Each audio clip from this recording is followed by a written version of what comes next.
see that, check out the VODs later. But for right now, sit tight. You're in for an amazing, amazing match. We're going to end Dreamhack on a high note. I could just feel it. Casters, Apollo or Tosis, it's up to you guys. Thank you much. In control, and Nathanius. Guys, are you hyped for this finals?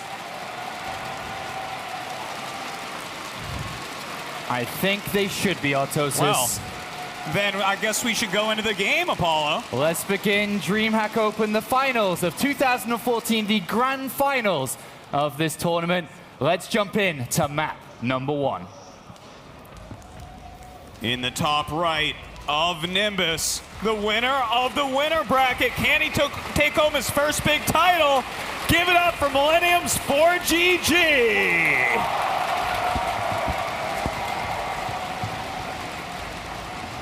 Autosis, it's been 6 years since his StarCraft MSL tournament victory. That's right. Life was only 11 years old back then. But up here to the top left-hand side, an 8-time StarCraft 2 champion, the reigning BlizzCon world champion, it's Life!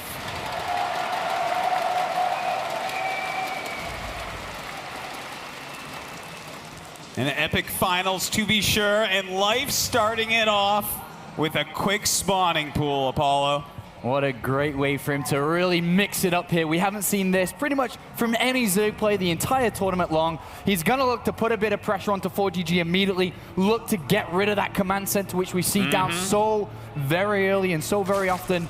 Is he going to get the damage done? Because he knows exactly where his opponent is, but Autosis is a problem. There is a problem. It's called a wall-in.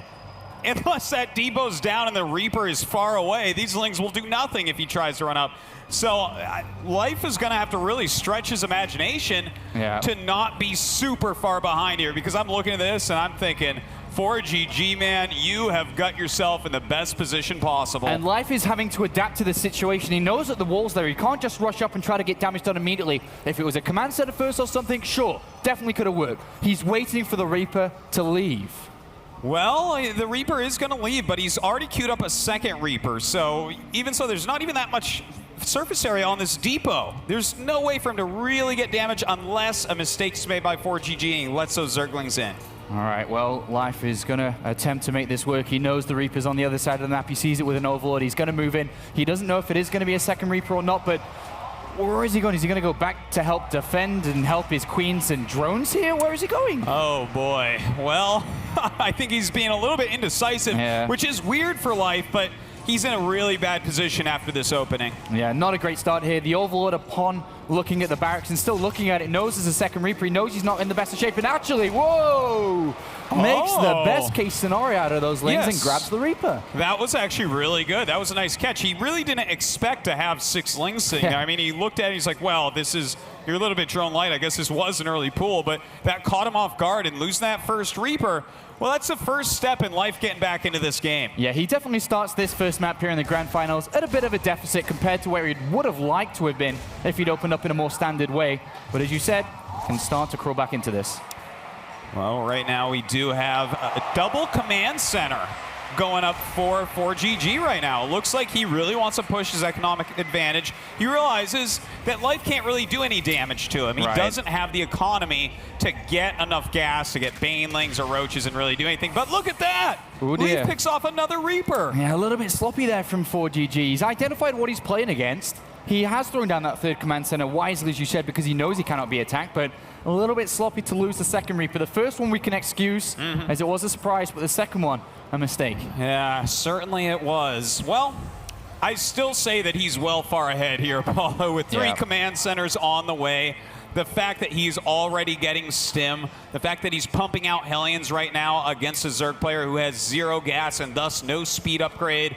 He's in a great spot. And, you know, he can contest this third base. It's, you know, maybe a little bit difficult for Life to secure here, depending on how many Hellions we actually do see. There's no crit spread. As you said, no Zergling speed. This will be interesting to follow. But I have to point something incredibly interesting to me, Autosis. It's bio. Stim, not mech, not how he beat Life before. Well, you know, we were talking about it, saying Life can just kind of play as if ForGG's going mech every game. Well, ForGG's way too smart for that, Apollo. He's going to mix it up some. He's going to play some other styles. This guy knows how to go bio.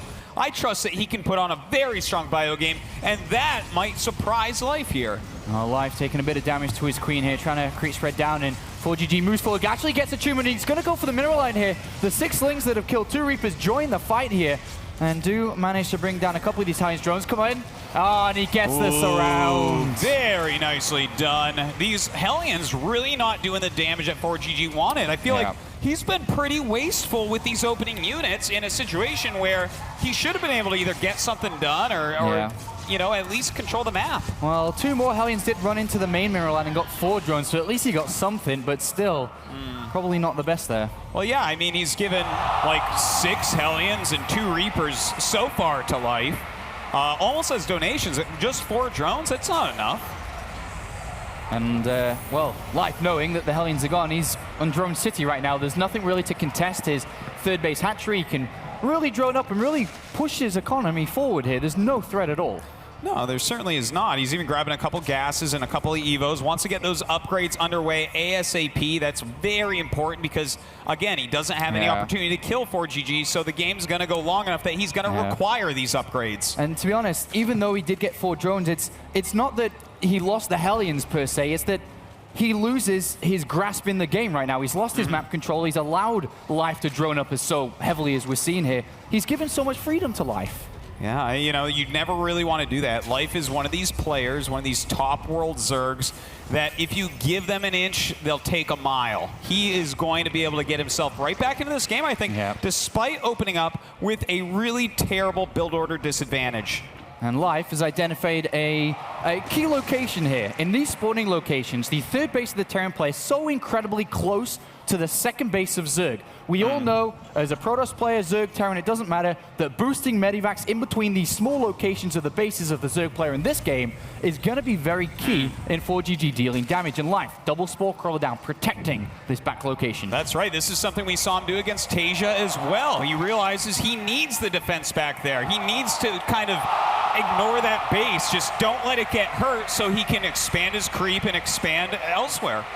All right, well, double Medivacs here. I'm going to poke forward. There are a couple of Zerglings tracking this. Spore Crawlers are going to do damage to the Medivacs immediately, and he does plant these down, and he's going to start to pick off these Zerglings, and he is going to get rid of them, but the reinforcement should be down in time. 1 Medivac goes down, and only a single drone, and he's going to have to back off, and good defense there from Life in a crucial location. Yes, absolutely fantastic. Killing off 1 Medivac, the other one very badly hurt as well. This is exactly the type of defense he needs to whittle down the forces of ForGG, which will allow Life to get that very crucial 4th base. All right, well, the Spy has just now been planted down as Life starting to feel very comfortable in this game. He's deflected different types of attacks from small to larger ones.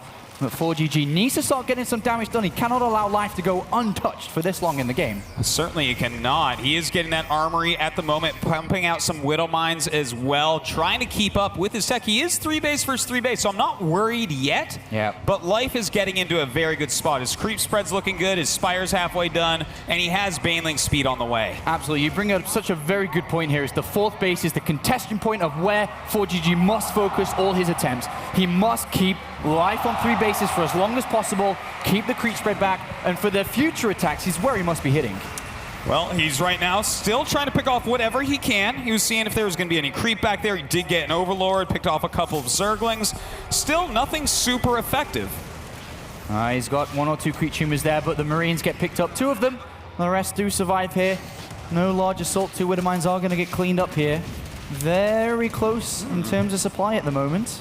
Yeah, and to see really Life pick up the supply so well at this point is very good for him. Oh, keeping up on upgrades. And, a big move. Oh, God, look at this. 4 Medivacs. We do have Baneling speed just now finishing 9 mutas on the way. This could deal a lot of damage, but already he has some Banelings up here. And he's got some Banelings, but that's a lot of Marines going to spread themselves out, and it's going to be very difficult for Life to engage. He's so far away. He's on his 4th base location. The Spire is being targeted, and ForGG, despite the spores, despite the defense, he brings it down here. A ballsy move from ForGG, and he's dealing the damage. Very well done, but this will get cleaned up. His economy wasn't hurt, his units weren't hurt, whereas he's actually killed off a lot of units. I wouldn't be surprised if Life pushes over and maybe tries to harass this 3rd a bit now to make up for that lost Spire. Here's some Banelings getting morphed in. He's got a lot of gas to spare at this point. ForGG pulls back, bringing down the Spy here. No meals for a long time in this game. Going to be very difficult to deal with drops, dealing with the Widow Mines. But ForGG still preventing that 4th hatchery. He's still not mining from it. Yeah, I mean, that's a big problem. The longer this game goes on 3-base versus 3-base, the more ahead ForGG gets. He's in a good spot with 2 factories already. He's getting a lot of Widow Mines. He's playing reasonably defensive here, which seems to work out wonderfully against Life. Mueller's coming down here, trying to secure this location. The 4th hatchery will go down. ForGG waiting eagerly to snipe. And he turns, he stims, he will kill, and he does kill. A great move. ForGG is really on point here. You can see he's no longer afraid of Life, just like he said in that interview about hold on. We do have Life coming in, clean up. One of these medevacs going to be able to kill off quite a few Marines as well. A little bit annoying here to deal with, though. A little bit annoying, but the main push is coming out from ForGG through the middle of the map here. He's going to touch the edge of creep, get rid of it, but he's not got that large of an army. There's a lot of banelings here. 2 top crates crucial in completing here. Oh, loses too many Marines there. Yeah, that was not the trade he was looking for sure. A lot more Lings and Banes coming in right now. Going to be able to clean this up very, very easily. But we have another drop at the back natural here of Life. A huge drop by ForGG, and it looks like he's going to be able to deal some damage once again. He's dealing a lot of damage, but at the same time, he must defend back at home. He's losing a bit of supply here. Is he going to be able to hold the front door? The production starting to get camped with Mules, Banelings, and Zerglings in here. And who's actually going to come out on top here? Well, it looks like those Widowmine hits were true. We have some more Banelings in here as well, but the Thor popping out, the Marines as well. He should be able to hold on against this attack.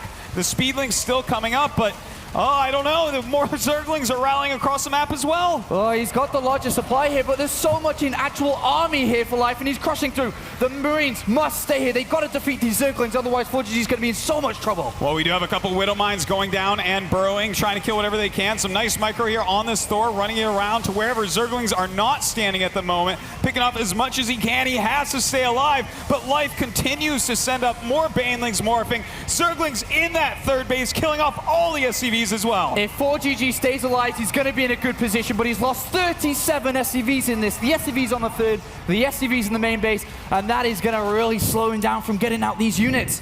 Well, he's got some Widow Mines in good position, but remember, Life still on 3 hatcheries. His 2nd base back here has been compromised. He doesn't have any workers up there like ForGG struggling, and in a low economy type of game, this is where ForGG is going to come out on top.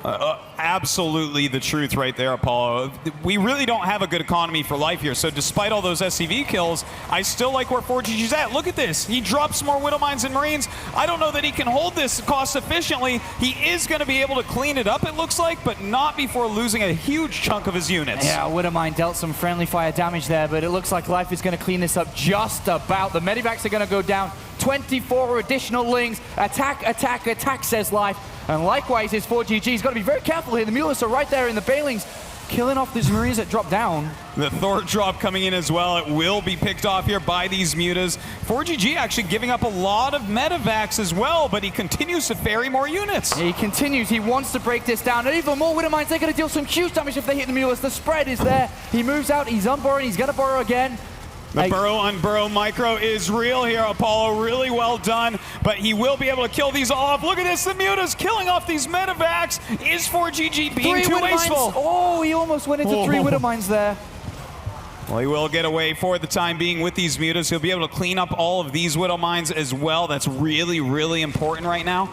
But has ForGG given up too many of his good units here? He continues to push forward. And there's 4 Widow Mines about to go off here in seconds time. He goes for another attack. Can Life clean a secondary, a 3rd, a 4th, a 5th attack from this location? There's so many Marines left. There's so many mines as well. There's so few units here for Life. Oh my God, Life has almost nothing left, but he will clean this up once again. He might even get another medevac. He's killed off so many, but will ForGG let him have some breathing room to try to repair this? Oh, finally, Life pushes him back. He's got a spore crawling location. He's cleaned up the Widow Mines. There's only 1 left. Again, he's going to try, and he loses a medevac and a Marine inside, but ForGG not letting go of this.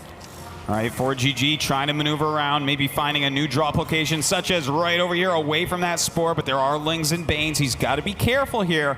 He gains advantages, but still he's taking damage from Life as well. Yeah, Mulis have decided to come across to this 3rd base location, killing off 3 SCVs, going to look for some more, but ForGG still trying to find a way. He drops a Widow Mine, gets a lot of Zergling kills there as we see. Even more Some of the best Widowmine drops we've seen, especially in this tournament, Apollo. He's doing a great job right now. Widowmine's all over the place. This scrappy game is showing the skills of ForGG with the bio composition that we haven't seen already. And somehow, some way, he's found some room to upgrade or further his upgrades. He's working on 3-3 right now. If they were to ever complete, and the game is still in this type of a game, obviously, he's going to be in great shape here. So Life really needs to somehow stabilize, but also find his way back up and find a lead in this game again. You know, it's kind of crazy, Apollo, right? This is such a low econ game, despite the fact they both technically have 3 bases. It's like 39 SCVs to 42 drones. We don't have a mining main for Terran. We barely have a mining natural for Zerg. Yeah. The minerals are getting even more sparse here as well, so we're going to keep seeing these micro battles, but ForGG has gained a huge supply advantage. He has. He's got so many Marines at this moment. Having a quick look at that, he's got 41 Marines to only 7 Banelings, and Banelings, of course, the most important unit to get rid of them. And ForGG's got a squad down to the bottom left of this map. He's clearing out some creep. He slowed the game down a little bit, and he is getting closer and closer to those 3-3 upgrades completing. Is he going to wait for them before he makes his final move? I got to tell you, if you're going to spend that much money to make them, I think you probably are going to wait, but his economy's getting so low. Okay, he's going to float a command center out. He's going to take a 4th base, which really acts more like a second the way his economy's looking, but very important move here. The Mutas, in the meantime, actually coming over, killing off some more SCVs. Yeah, he's worked his way up to 20 Mutas right now. That's a pretty good number. He's working on these Medifacts, finds one of them, but he's got to be careful not to get caught here. He's a little bit stuck. He's going to pull around. He's going to pick off these 5 Marines quite easily with the number of Mulas he's got. Well, the Mutas do continue to do some damage with the Thor and some more Marines coming up. He is going to have to run, but oh god, he might be stuck here, Apollo. He's going to have to take a lot of damage, losing some more Mutas here. A great move there by ForGG. And ForGG is given Life a little bit of time here to breathe, but the most important upgrades are very, very close to finishing, and adding in a couple of Thors to the mix to help deal with this high Mulus count. I'm getting a little bit worried for Life. This attack is going to take place soon, and I'm not sure he's ready. Life is not even attempting to work on his tech, really. He's not attempting to take a 4th base, recently at least. I wonder if he's just going to make a lot of Lings and Banes and try to mess up ForGG once again, maybe get on top of his production. I think he's maybe expecting this push to come. And then when it does come, if he can clear it up, take it very cost efficiently, and then go for the walkover. Maybe that's what he's planning here, because once again, he's still stuck on these 3 bases, adding on more and more Banelings, but the 3-3 upgrades have completed now for ForGG. The green light is active. It's time to start to push out. Well, that's a pretty big deal, but this is a nice pick-off here by Life. To be able to go ahead and grab off 2 full medevacs is quite nice with those Mutalisks. But certainly, ForGG, 10 Marines at a time that are 3-3, 3 Widowmines at a time as well. I feel like he can just push at his leisure at this point. He is going to. Here comes the march through the center of the map. There's quite a few Banelings here. They are going to have to get some gorgeous detonations, but at the same time, ForGG not feeling too stressed to push out immediately. He's got a great economy. Life is struggling with that income, but look at this location. Not a lot of creep spread. No, he's going to be able to force a cancel here again. Perhaps we have a lot of Lings and Banes coming down. Life does not want to cancel, but oh, you got to watch out for that Widowmine. It goes off pretty well right there, but also a good Baneling connection. And Life caught in a difficult position. That's actually a pretty good fight there. Very cost efficient for him. Forces the pickup.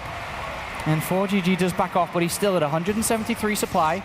Double Medivacs with Marines. Going to head towards the back of these locations. Yeah, those Mutas are so far out of position. He can definitely get some damage done, but in the meantime, might lose some Medivacs here. The thing is, his economy is just so low. He cannot be losing this expansion. Oh, these Marines are going to deal with every single Zerglin that even tries to come close. The Banelings are going to have to come in. Are they going to get some detonations? No, because ForGG picks up and is going to evacuate and then rejoin with his full force. Oh, in the meantime, a nice little Baneling run by, but ForGG on top of things, running his SCVs out of there, lifting off his command center to get out of the way. Not really taking the damage Life was looking for. ForGG really patiently playing this one out, not rushing it, not making any mistakes. We saw in the previous series, maybe sometimes Tasia did take those type of mistakes, and Life fully capitalized on that. But here, ForGG waiting, buying time, finding the exact fight he wants to take to end this game. And he's so very close to doing this. He certainly is. Here he comes once again towards his fourth base. Still no good creep spread there. Some nice spreading here from ForGG. Gonna have to retreat from these panes as well, but he does have a Widowmine. Beautiful Widowmine shot. And he moves forward, and he's still got a lot left to offer with this army. He's still got so much more in the center of the map as well. He keeps on lifting to that back second base. And if he breaks this expansion, the game will surely end. Life is running out of money. The splits from ForGG avoid the majority of those buildings there. And these 3-3 Marines going head-to-head with Amelis. This is not what you want in this stone. Oh, so man. many Marines left. Oh, God, this is so bad. So many mutas falling down. He's not going to be able to control these medevacs like he was earlier in the game. He's down so much supply. GG! Life loses to ForGG in the first game. Beautifully played by our Terran. ForGG shows us he does not need to only use mech to beat Life in this finals. Life said that one of his strengths coming into this is he knows if his opponent does play bio, does play Marines and Mines, it's an easy win. But he loses game one. Well, you know, let's be fair. Life got off to a pretty bad start with that early spawning pool against a Reaper with a wall in. But ForGG didn't even really capitalize on it well. He lost a lot of early units. So, you know, I'm feeling like, okay, ForGG had a bit of an advantage, but it wasn't as big as it could have been for sure. Well, this series is, of course, a best of 7, so despite winning game number 1, there's still a very long way to go here. And usually in this type of scenario, best of 7s are going to favor the more skilled player, they're going to favor the better player, and if Life truly believes he is that man, he will show us in this best of 7 despite losing game 1. Well, he says for sure he'll take it because it's 7 games, and he thinks he can outplay anyone in the world in 7 games. I know this for a fact. I've casted this guy, talked to this guy plenty. He is sure he's going to win still, even after that first game, but he shouldn't be so sure because ForGG, an old StarCraft 1 champion, showing championship qualities here at Dreamhack winner 2014 and taking that crucial first game. And he's still got a lot of tricks up his sleeve to use as well here that we haven't seen from that first game here. The way that he beat Life before hasn't even come close to showing that yet. So definitely still looking rather good here for ForGG and probably gaining more and more confidence with every game that goes on. He's already said that he beat the BlizzCon World Champion. He saw that this guy is not as good as he first thought, and now he's winning game number 1 in the grand final. No, at this point, I think ForGG is treating him like he's just another Zerg, and that's sometimes what you have to do. Life wins a lot of his games off the intimidation factor, where his opponents are afraid of him and play poorly because of it, but ForGG is not having any of that. He's playing a strong game. Sure, there were a few little micro mistakes early on that cost him some extra units, but overall, he was very patient. He was very calm. He even let Life kind of get back into the game and still just plowed him over at the end. Well, ForGG's had multiple top 4 finishes throughout his career.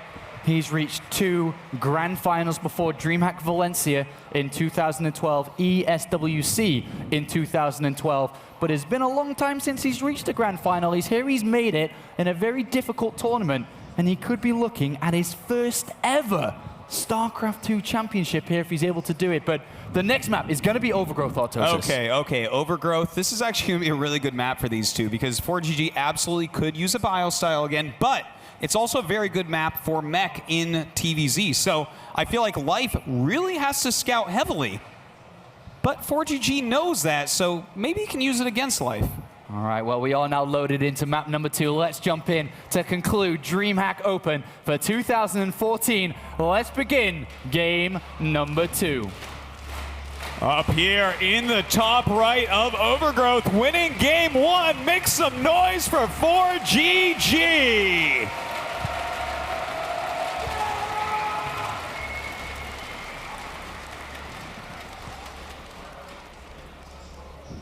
And his opponent in the bottom left. He's going to need to take a game here in this best of 7. Give it up for Startail Life.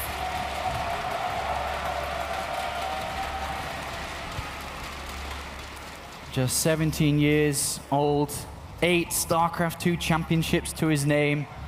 He's one of the very, very best StarCraft gamers that we have. But Autosis, we have a very early SCV movement out here. Very, very early on. What is this? And a second one to follow his friend. Oh my God. It looks like ForGG Gonna put on one of the oldest cheeses in the book, Apollo. He's going to 2-Rack's life here, and to be honest, this probably didn't even cross my mind. I don't know if Life's been thinking about this as a possibility here. This could very well surprise him. He's going to go for a hatchery first here. He's not scouting with a drone, not looking around, and this surprise could find ForGG a 2-0. It absolutely could. Let's take a look at that production tab. Keep track of what Life is doing. 1 drone after hatch, 2 drone after hatch. Can I get a gas after hatch? Can I get a victory for ForGG after hatch? I think you might, Autosis. The gas has been put down, delaying his spawning pool here. Oh, this is bad news bears right now for Life, Apollo. This is looking fantastic for ForGG. Well, let's see if he can execute. Let's see if he can micro as well as he needs to here. Must not take any early losses with these Marines. Needs to plant down that bunker. Needs to make sure he can secure the second base. Life, the only way he's going to see it is when that overload finally gets up there, or unless he sees these Marines walking across. But by that time, it may be too late. The Marines are saving themselves. Oh man, this is as bad as it can really get for a Zerg player. This is going to be really tough. Okay, he spots it. The Marine is coming. The second SCV is coming. More Marines rallied. A bunch of drones being pulled. The pool is not even done yet, though. It's nowhere. Well, it's about 5 seconds complete. And here we do have the drones going to engage these SCVs. Must not let a bunker complete one of them. Actually, the SCV slides around to the left-hand side here. Oh. 3 Marines, though, and he's already lost 2 drones. He's going to lose a third, potentially, and ForGG pushes him back, but where's the other SCVs? He killed both of them, but we do have some more SCVs on the way to help push these bunkers forward. Now, 10 Lings popping out here for Life in a moment, so he's still holding for the time being. But if you micro these Marines correctly, they get very cost-efficient against the Zerglings. And there is a bunker to fall back to now. It has completed, but ForGG's got to be very careful with these Marines. He's got 5 in total now. 3 of them. Are they going to get surrounded? 2 of them, maybe. 1 just goes down, and he gets in the bunker, and is able to survive with the majority of them. And the most important part, these bunkers are very, very close from finishing at this front. Oh my god, this is really bad news once again. A spine crawler is about to finish. A second one gets started as he realizes just how bad a shape he is in. But these bunkers do finish. There we go. The Marines going into the bunker. Double bunker hitting this hatchery. I don't know if Life's going to be able to break through. Oh, he's got a couple of spine crawlers and only Zerglings. He's got to try to break this. Every second that ticks by here, more Marines have been added into the mix. The stronger this hold is on the hatchery. Oh, beautiful player by ForGG, popping out to hit this spine crawler as much as is possible until it burrows. Now he's going to be able to repair. Now he's going to be able to move these Marines around and continue to hit this hatchery. This, I don't think it's going to hold, man. I'm not too sure either, Autosis. 2 spine crawls trying to move into position. The hatchery so very close to going down here, and I think it's going to fall. It is going to fall, and the hatchery is destroyed. ForGG making this work here. He's up to 10 more Marines at this point. Just beautiful play here. He's executed this perfectly. He got the build order advantage, and he ran with it in this game, Apollo. There is not even a queen on this map right now. Another spine does go down. Looks like he wants to clear these bunkers ASAP. Yeah. But even when he clears these, he's way far behind. And there's still Marines being added on. There's a command center back at home. ForGG scans inside the main base to see how much gas has been mined. How can I deal with this? He pokes forward. He loses an SCV or 2, but kills off quite a few of these Zerglings. Great trade for a ForGG. Yeah, trying to bust through this spine. I'm not sure if that's really what he wants to do here. You know, it looks like with this many Lings and a 3rd spine about to hatch out, that it might be better if he just backs up and does a timing attack later on. What do you think? Well, one of these spines is going to go down here. I think he's okay to hold this for now. The problem is that Zergling speed is on the way, and we're going to see a lot more Lings being built. ForGG continues to hold. It's going to spread creep to keep the spine crawlers alive, but he's still working on them.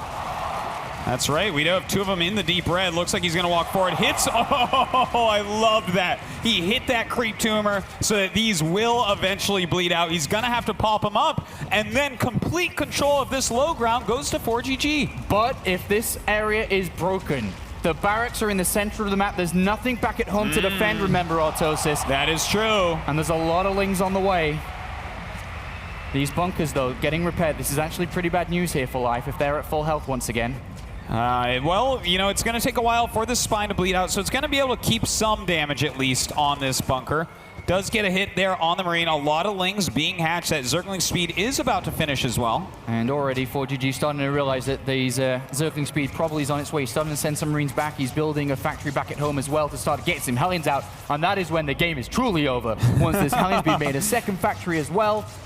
It's 3 spines down, and here comes the flood of Zerglings. All right, let's see what they can get done. They actually do get 2 of those Marines. He's going to go after these bunkers now. They are being repaired. This is where you GG, Apollo. Autosis, he's run out of Zerglings. He doesn't have much left, and there's still many Marines. GG! ForGG going up 2-0 against the world champion. He is looking poised to take this tournament. Poised to take his first StarCraft 2 championship. Well, boy, oh boy, did nobody expect ForGG to open up 2-0 in such dominating and convincing fashion here. That's right. He's choosing the right strategies. He's playing very well, and there's just nothing Life can do here. If I'm Life, I'm feeling a little bit scared at this point, and that's something I don't think he ever feels. Well, Life has got a bucket load of experience. He knows what it takes to be a champion. He's won multiple tournaments before. Let's hope he can really bring that into these next couple of games. He has to, otherwise this could be a landslide. Look, the next map, Apollo, is Catalina. Does he have to end it early here? This can be a little bit hard against drop harassment. Absolutely, and we saw that from ForGG in the previous games.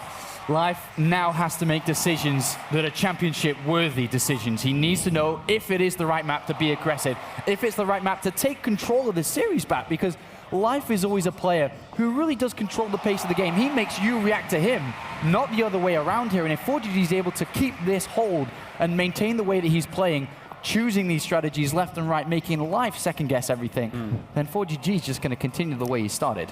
Well, right now it's really looking that way. In fact, if I'm ForGG looking at this, I just won those first 2 maps. Feeling great about it, of course, but now Catalina's map 3. If he can just play a little bit defensively here, get into a good position, because it seems like Life may in fact cheese. If you're up 3-0 in a best of 7, we've had a grand total of 2 reverse all kills ever in the history of StarCraft 2 in a best of 7. Wasn't one of them Life, though? Yes, yes. Against MMA, I think. No, was it MMA? It was Iron Squid, maybe DRG? Yes, DRG. You're correct, Autosis. Thinking about this, though, this is the map that I feel that ForGG wants to protect his lead.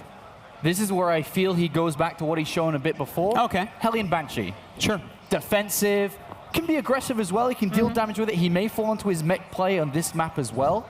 But this has to be where he protects it. I would love to see that. Well, the map is loading, Apollo. I'm feeling it for ForGG right now. I think Nathanias may have been right on this one. He was right all along.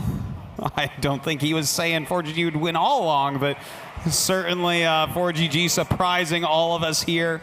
And I hope you at home are really enjoying it. Make sure you get out there on your social media. Let people know that this is a Dreamhack Open 2014 Grand Final match.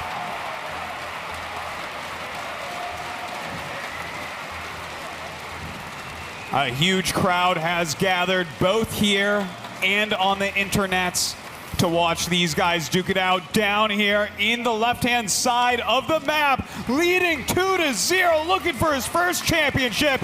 It is ForGG.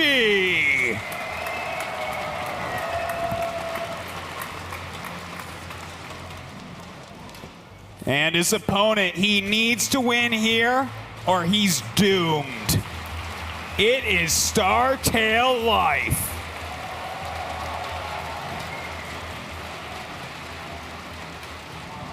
It's been a very long time since ForGG has been in this type of situation, in this position. Just a couple of games away from taking the trophy of 2014. He, of course, finished top 4 at Dreamhack Stockholm to qualify to play at Dreamhack Winter. And so far, undefeated throughout this tournament with 20 class players that have played throughout these 3 days of 12, 14-hour long days, Autosis. But only 2 men are left fighting. That's right. It has been a grueling tournament, no doubt. Sure, there was no open bracket, but we went to best of fives pretty early, Apollo. And with 5-man groups, that's extra matches as well. So ForGG has been taxed the same as the rest of them. But you know what? In one way, he wasn't. He won the winner bracket. He didn't have to play as many matches, and that is a bit of an advantage. ForGG, throughout his career here, has always been so close, but so far I think is almost the best way to describe ForGG. He's gotten very close to completing all 3 matchups to make the ultimate Terran player. He's gotten so deep in so many multiple different tournaments as well, but this could be the one for him. This is his coming out party in StarCraft 2. Even if Life reverse all kills right this second, this is ForGG saying, okay, I'm finally really truly here. I am really truly a world-class player again. Well, the Reaper going to make its way to the other side of the map, and he's building the bunker outside of vision range currently. And this is a bit of a nuisance to deal with. It's going to force out a couple more Zerglings, and of course, the bunker could always be salvaged at the end of the day here. Yeah, it's actually a very cool little trick you can do. You're not going to kill the hatchery like in the previous game, but definitely going to be annoying. Oh my god. Oh my god again. He escaped. Yes, indeed he did, and he has this bunker to heal up in. He's going to be able to kill off these Zerglings. Life definitely going to want to fall back a bit. Everything going ForGG's way. I can't believe that. He kills a drone to escape from the surround, to then get in the bunker to kill 3 or 4 Zerglings here to salvage the bunker on top of that. Perfect start.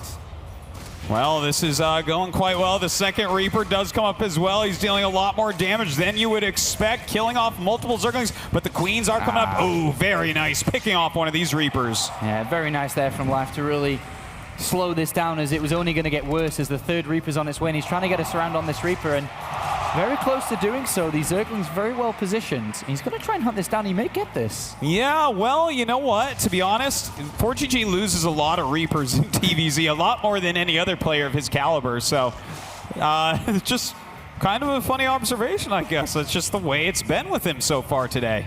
Well, looking at Life right now, he's got Zergling speed on the way. Upon killing both of these Reapers, he decided to go back into gas here. So he's actually bringing in some extra money right now that could be thrown into aggression, and also could actually go into the hands of ForGG here, because he is opening up with that starport. He's got double gases down. It looks like he's trying to play a defensive, more protective style with going Hellion Banshee. Is Life going to be aggressive? I think so. The last time that he went for speed and then went 2 drones back in the gas, he did go for a Roach Zergling attack. That could be what we're going to see here. He's up to 3 drones now, but of course, after killing those Reapers, I mean, Life is the type of guy that will just turn a switch and say, okay, I can deal a lot of damage now, but this is a great scout, getting to check exactly how much gas has been mined. Beautiful scout, because he knows now what we were talking about, that an aggression type move could come, but on top of that, he's not going to get any more information. The Reaper's down, and as soon as the Reaper left the main base with all that gas, Life decided to go straight for the lair. Well, this could have been a reaction to the Reaper scouting him, like getting out of the all-in he may have been choosing, but you know, this is a fine strategy. It's kind of like a hard one to pull off. It looks like it's going to be a 2-base Mutalisk rush. Yep. But you know what? It's actually okay against the build he's facing right now. He's also, with an Overlord, spotted the starport being built, so of course he knows exactly what's going against. That could have added with the Reaper being outside the main base too. But there is going to be an opportunity here for ForGG to get work done. He's already up to a total of 6 Hellions. He has an armory coming in, so it's going to be Banshee, Hellbat, and at the moment, there are going to be Zerglings. They're terrible, by the way, against Hellbat. Balin Nest is going to be important, but it's the Spire he's looking to get towards. There's a clear timing window where ForGG could potentially deal game-ending damage. Well, we'll see if he's able to. We do have multiple Queens. He's making some Zerglings right now. The Baneling Nest did, in fact, finish. He's even making a couple Banelings, but he's going to need more than just a couple to take out a bunch of Hellbats, that's for sure. So we'll see if he can actually hold on at this moment. We do have these Hellions coming up. The armory is done, and he can transform at his leisure. And I think this is so far looking pretty good here for Life if he can make this defense. Obviously, if he gets up towards the Spire, gets the Mutalisk out, the game changes dramatically. Here's the transformation. Banshee in the main base to pull some of these units down. And the Hellbats are going to launch an attack onto the second base. All right, well, there is a Spine, and here come the Banelings. Oh! insanely good Baneling hits, and suddenly Life looking like he's in a good spot. Kills 6 Hellbats instantly there. Beautiful defense from Life, and now he's got the freedom to finish up that Spire. He's going to get the Mulus out. And of course, ForGG, a smart player, knew that there was no third base down. He's realized what strategies Life's chosen. He's got the Engineering Bay finished up. He's added on Vikings. He's got a 4 on the way to make sure that he doesn't take any damage from these Mutalisk when they pop. You know, and we saw him do exactly that as a Mutalisk counter before. It worked like a charm. Didn't really take damage from Mutalisk last time this happened. And running up some Hellions. The Zergling's going to surround him in a matter of seconds. No damage dealt here either. This game, everything going Life's way. We are going to see Mech from ForGG, though. This is how he was able to pick up the victories earlier. How is Life going to adapt and change? He's thrown down a Roach Warren and also an Evolution Chamber, so he's going to move into Roaches, probably Roach Speed, going to get that +1 attack more than likely. Also getting just the Ventral, the Ventral Sacks, the Overlord Speed here too, so he can start to move around more freely, have a closer look on what's going on. But Artosis, yes, is he going to get much work with these Mutalisks? He's only invested in 7. No, I think this is just a, whoa. Okay, the Banelings are weird, but the Mutos, I feel like he's just forcing him to invest in anti-air because it's like a little bit weaker against Roaches and stuff, but these Banelings are throwing me for a loop, kind of. I'm a bit confused what his plan is. Yeah, it seemed like he wanted to try and maybe drag the units to the main and then bust through the natural here, but everything's been spotted. He's actually got to work on this Thor here. The Banelings try to get a... Well, don't really want to waste them, so they're going to try and come through to this location. The Thor goes down quite easily. There is another one here to back it up. He must not take economy damage. Yeah, well, I mean, I guess he killed some depots, but that was not what Life was looking for. Yeah. Bit of a weird play there from Life. Yeah. Well, we'll see if it ends up mattering. I feel like ForGG's gaining advantages all over the place again. This amount of Vikings with a couple Banshees, he can actually push out around the map right now. There's just not good anti-air about. There's a lot of Vikings here. Nice little army composition that ForGG's built himself. He's pushing across. He's killed off the majority of these Mulists. There are some Roaches on the way, but the Queen's already taken some heat in the center of the map here. Well, looks like he's going to pick off this Overseer, and that's going to allow these Cloak Banshees to go to work on the Queens once again. ForGG just tearing Life apart at the moment. Great synergy here through all 3 types of units. He's going to bring down the Spore Crawler, which again allows these Queens to get in there. The Vikings bring down any detection from the sky as well through Overseers. And he is even scanning, cleaning up this creep. These landed Vikings did their damage back to the skies now, cleaning up Overlords. Sure, some Roaches can pop out to deal with the 1 ground unit, the Thor, but these Banshees are still getting a ton of work done. Another Queen goes down here. The Roaches take care of the Thor. The Queen's trying to deal with these Banshees, but another one falls here and more damage being dealt. And ForGG's found himself to the 3rd base of Life. Oh my God, I can't even...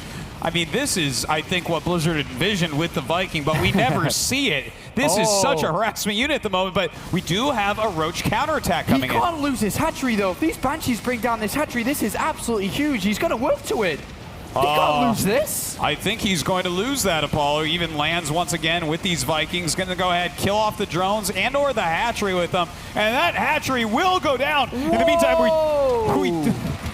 we do have a counterattack, but it's not doing anything at all. What is going on here? Life is just... He's confused. He doesn't really know what to do. You don't ever see these units being used in conjunction together. And you ask what's going on here. ForGG is wrecking Life. He is destroying Life. Losing that hatchery there, it's so important. It's at this stage of the game, it's his income, it's his production. He can't really fuel an army to ever take on the mech army that we're seeing here from ForGG, who's going to establish his 3rd base. There's a few Roaches here, but there's a lot of tanks and Thors and Hellbats mixed out. These Roaches can't achieve anything. Maybe they can slow down the 3rd from being mined for a little bit, but there's Banshees here to push them back. No, I mean, the Roaches are pretty worthless, and he's on 2 bases, and he's lost a lot of Overlords, and he's just in a terrible spot. So he's going for some Hydras. It looks like he made a couple Infestors as well. That's kind of a good idea, right? He could maybe fungal these Vikings and the Banshees and kill them off with some Hydras, you know, because that air army is being such a pain. Well, right now, ForGG just knows he's in such a wonderful position. He's on a total of 4 command centers here. He's got a lot of orbitals to be able to, well, 5 command centers, excuse me. A lot of orbitals to bring in money.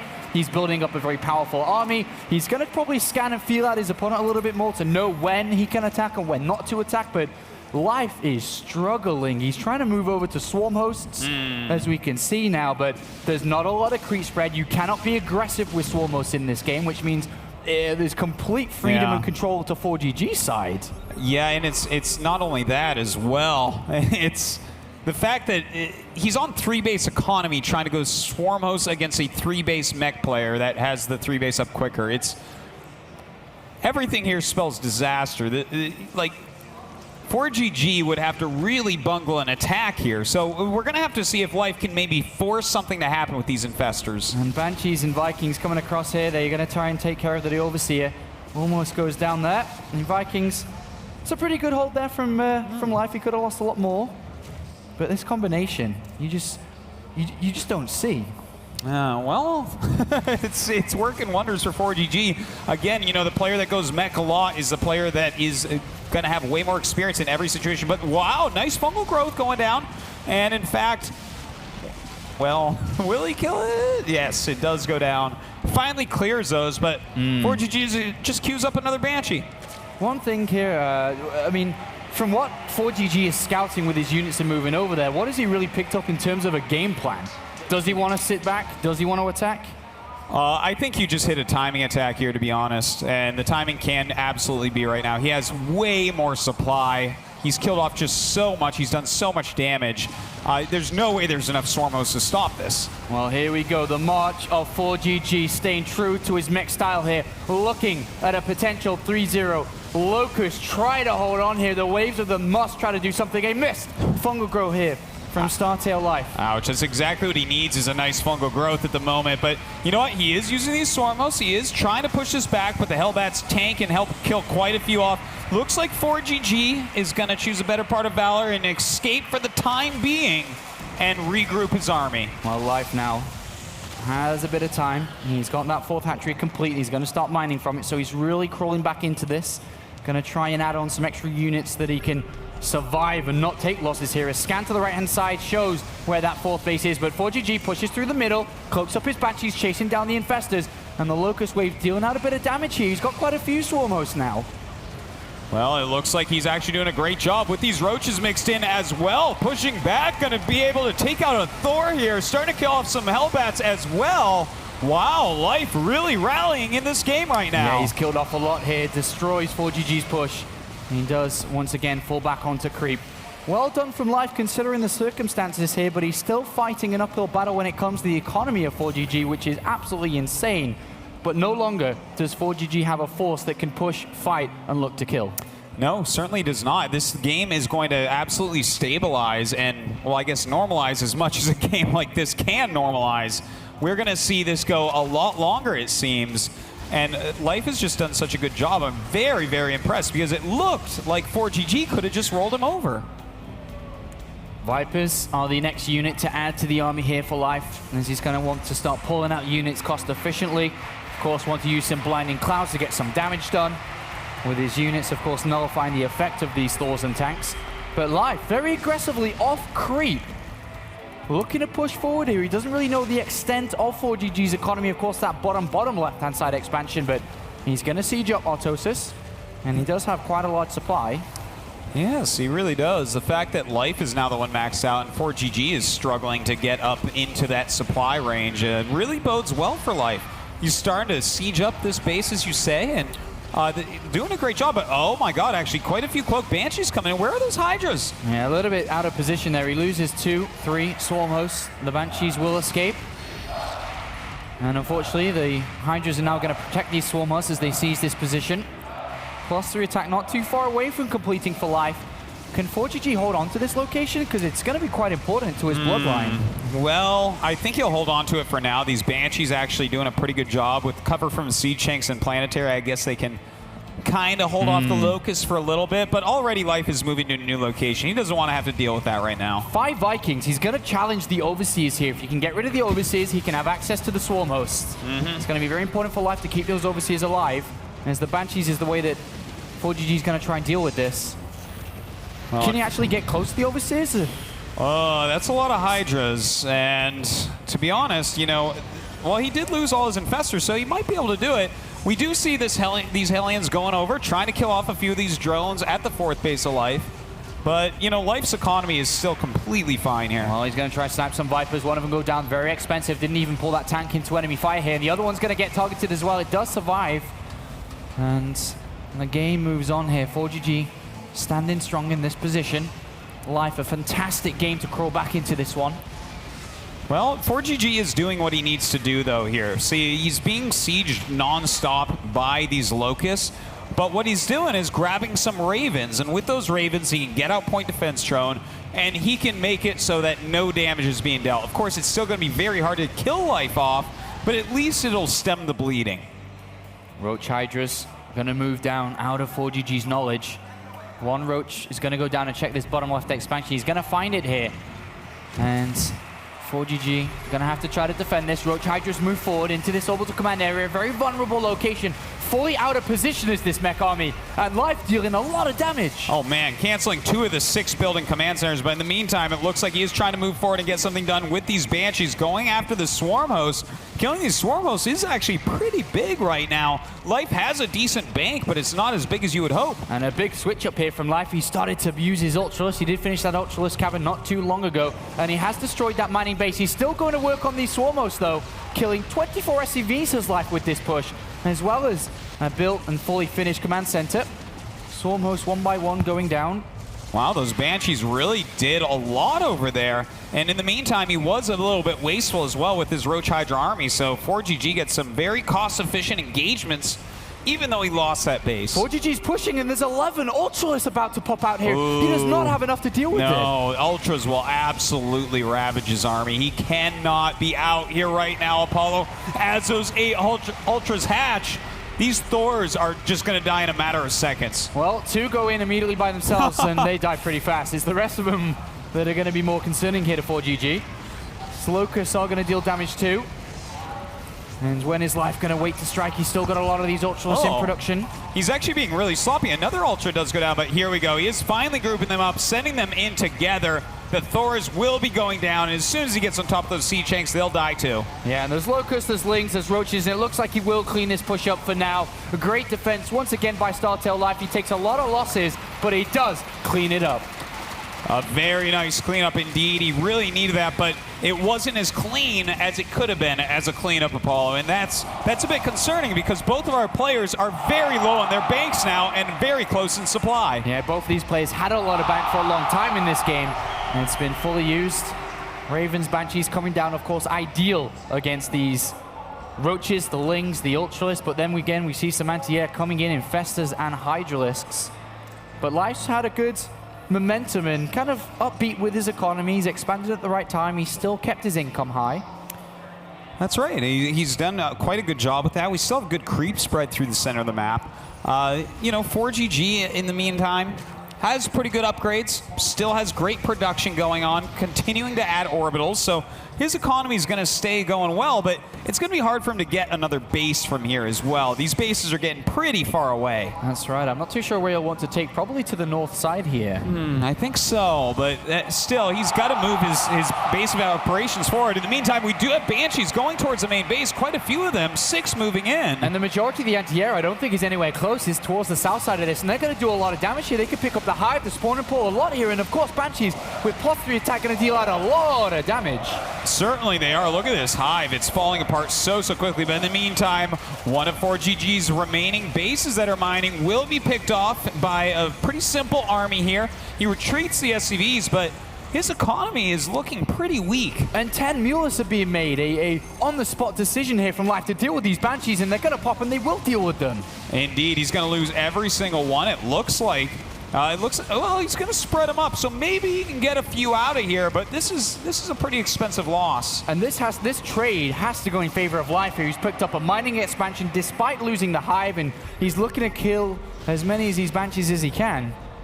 And Life still mining rather well. ForGG struggling to really build back up again, especially when it comes to his economy. Looks like these Swarm hosts going to try to siege up this mining base over here from ForGG. See if he can get something done with it. Some nice seeker missiles being sent off. Try to pick off some of these units, being as cost efficient as he possibly can. One thing I want to point out, Apollo, is that top expansion for ForGG. He's got a lot of healthy mineral patches, but only 3 SCVs mining there.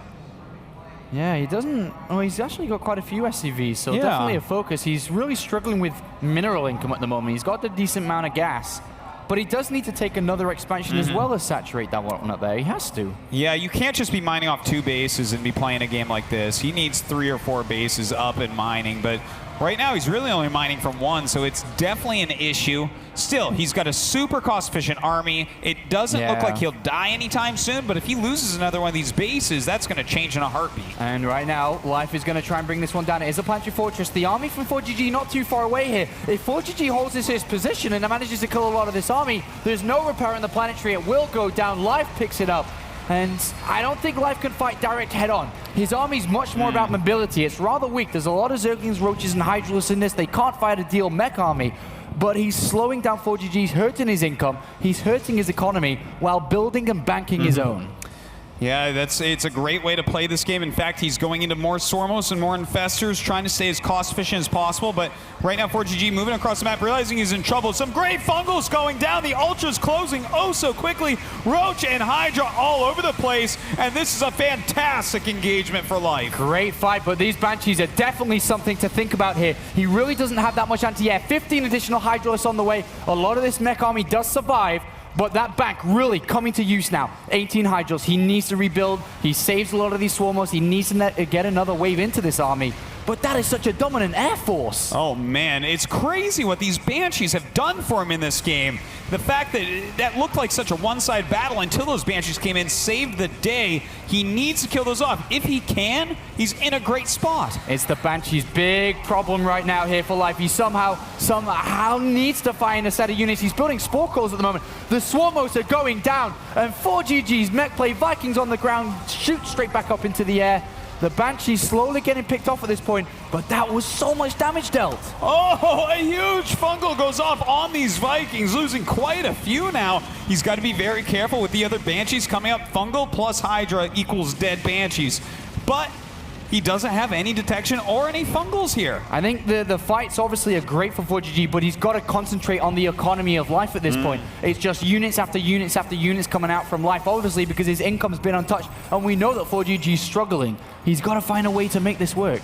You know, he's still sending all his SCVs to an almost mined out base while he's not mining from the top, which is really hurting his unit count here. But he's focusing so heavily, exactly as you said, Apollo. He's trying to kill off as many drones and expansions as he can, but he lost most of his Banshees. Yeah, he definitely needs to take that north base. It's been quite important for a long time in this game. Now's the perfect time to do so while moving these Banshees around and then rebuild up. Hydralisks are not good units overall. Hold on that thought, because a couple of units get caught in the middle here, and these Swarmos, well, they're just dead.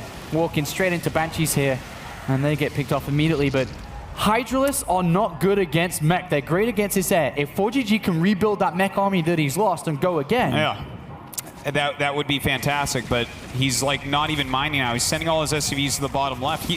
I can't believe he hasn't realized yet that he just doesn't have SCVs on the top base. If he had those the entire time, his army would be so much bigger. He'd actually be very close in supply at the moment. Well, he's going to try to bring down these overseers. One of them's going to go down on these Banshees. Cloaked are not going to be seen. And that's a lot of Hydralisks. That's a lot of money that these are going to chase down.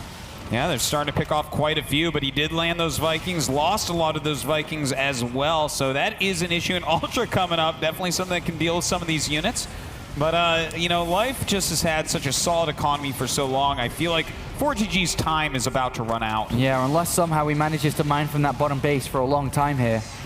As you can see, 75 supply here for ForGG, 130. And the Banshee's going to be chased. There's no detection once again here. 2 tanks going to deal out a lot of damage to these Hydralisks, though. Oh man, those Hydras getting absolutely shredded. A great spread here from ForGG, keeping those Banshees alive so importantly. In fact, even the Thor lives. And he's getting to this hatchery if this goes down. Oh my god, what a game are we watching right now, Apollo? Because this isn't like any StarCraft 2 I've seen before. Calling mules down to repair this Thor to keep the assault on 3, 4, 5 tanks in beautiful position here. Life can hardly attack into this. He's bringing down an Ultralist, he's bringing in some Queens, and the Banshees come back to defend. The Ultralist goes down. down without getting to these tanks. Oh and he's my got such a God. beautiful position on this ramp and around it. This concave is absolute madness, and there's just nothing Life can do against it. You'd think he would have broken this 3 or 4 times already, but ForGG is putting on a clinic of how to attack with almost no units at all. And he's mining from that bottom left-hand base. He's going to pick off this expansion very shortly. More units just thrown into the meat grinder here of tanks and the Banshee. And the hatchery's going to fall. So important for ForGG. He's finally touching that economy that he's needed to do for such a long time, repairing his units over and over. But at the same time, Life has destroyed ForGG's economy himself. He's bringing down that command center. If only ForGG realized about that base to the top left. Oh my God, if he was mining from that, he would take this game, but he's just not. All his SCVs are just sitting around the map. He has almost no income right now, but that's like his most well-defended base with a planetary and everything. He just needs to realize it, and the moment he does, he's going to be shaking his head. And the Banshee's going to get picked off. These tanks are going to, well, not get really chased down because they're going to go to the support of the other ones. And ForGG continues to hold this position. Life finding it very difficult with just Zerglings and Hydralisks to actually break in. And of course, ForGG can bring back some of these units to help defend, maybe march toward the high ground above his opponent's mining base. It's a beautiful location to do there. That would be fantastic. It would take a long time for our Zerg player Life to actually get up there. In the meantime, he is trying to land a base over here, dropping mules. It will be taken out, though, by these Hydras, so that's a kind of pricey loss. And he's going to lose it there. Great move by Life. But at the same time, ForGG's taken that power position. He's actually going to mine from this location that the tanks are protecting while hurting Life's economy. I can't believe these moves that ForGG's making this position. These tanks. He is the scrappiest mech player I have ever seen here, Apollo. This is absolute madness.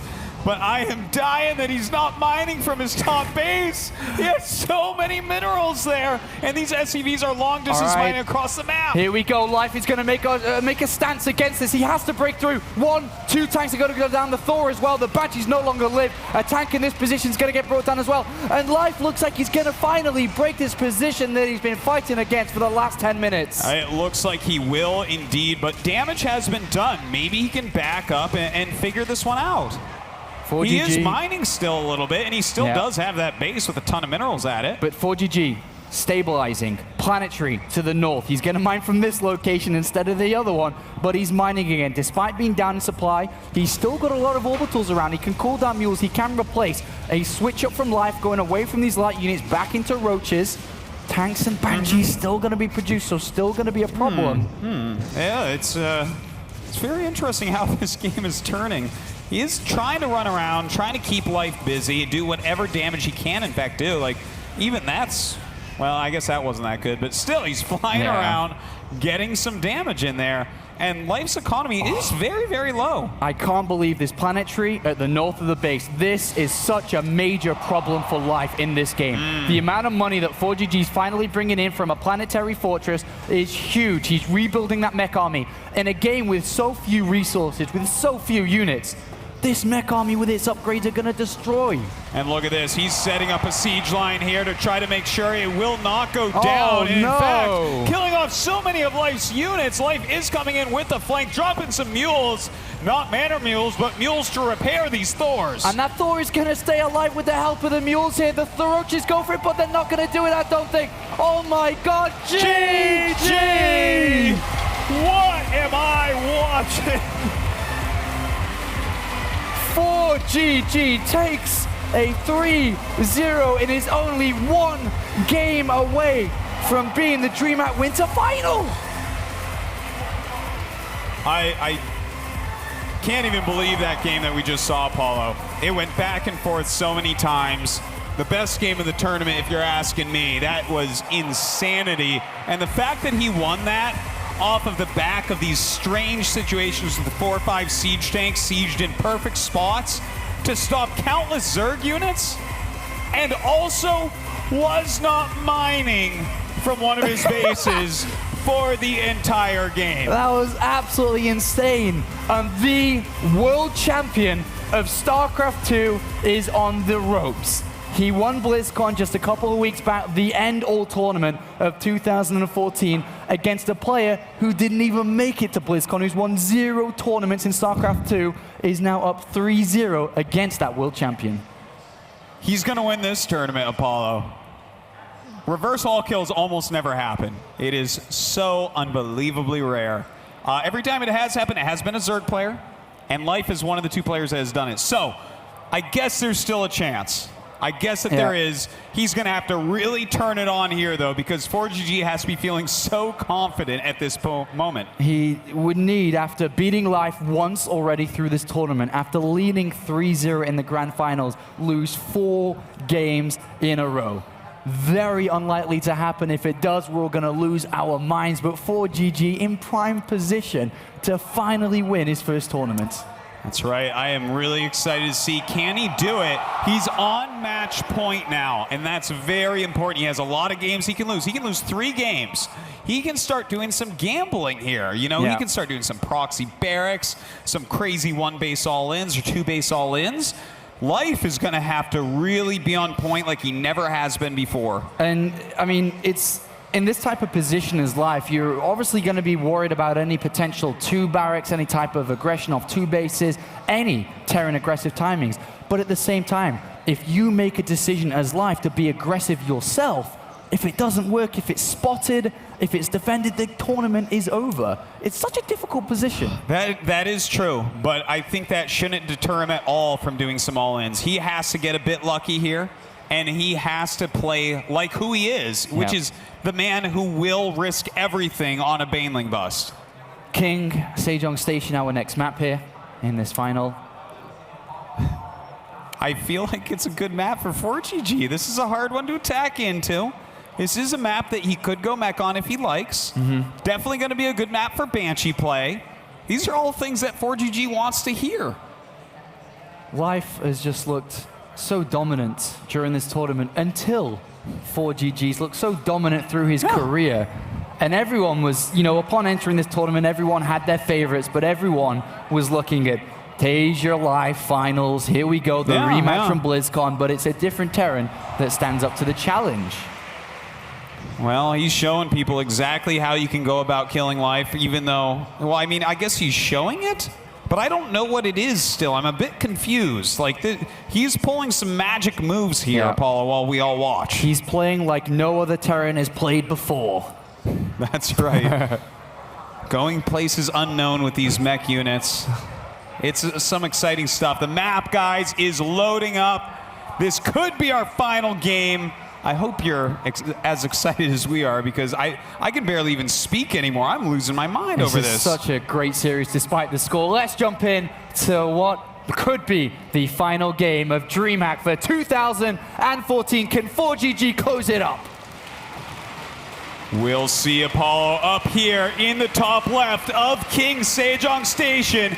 He only needs 1 more win. It's ForGG.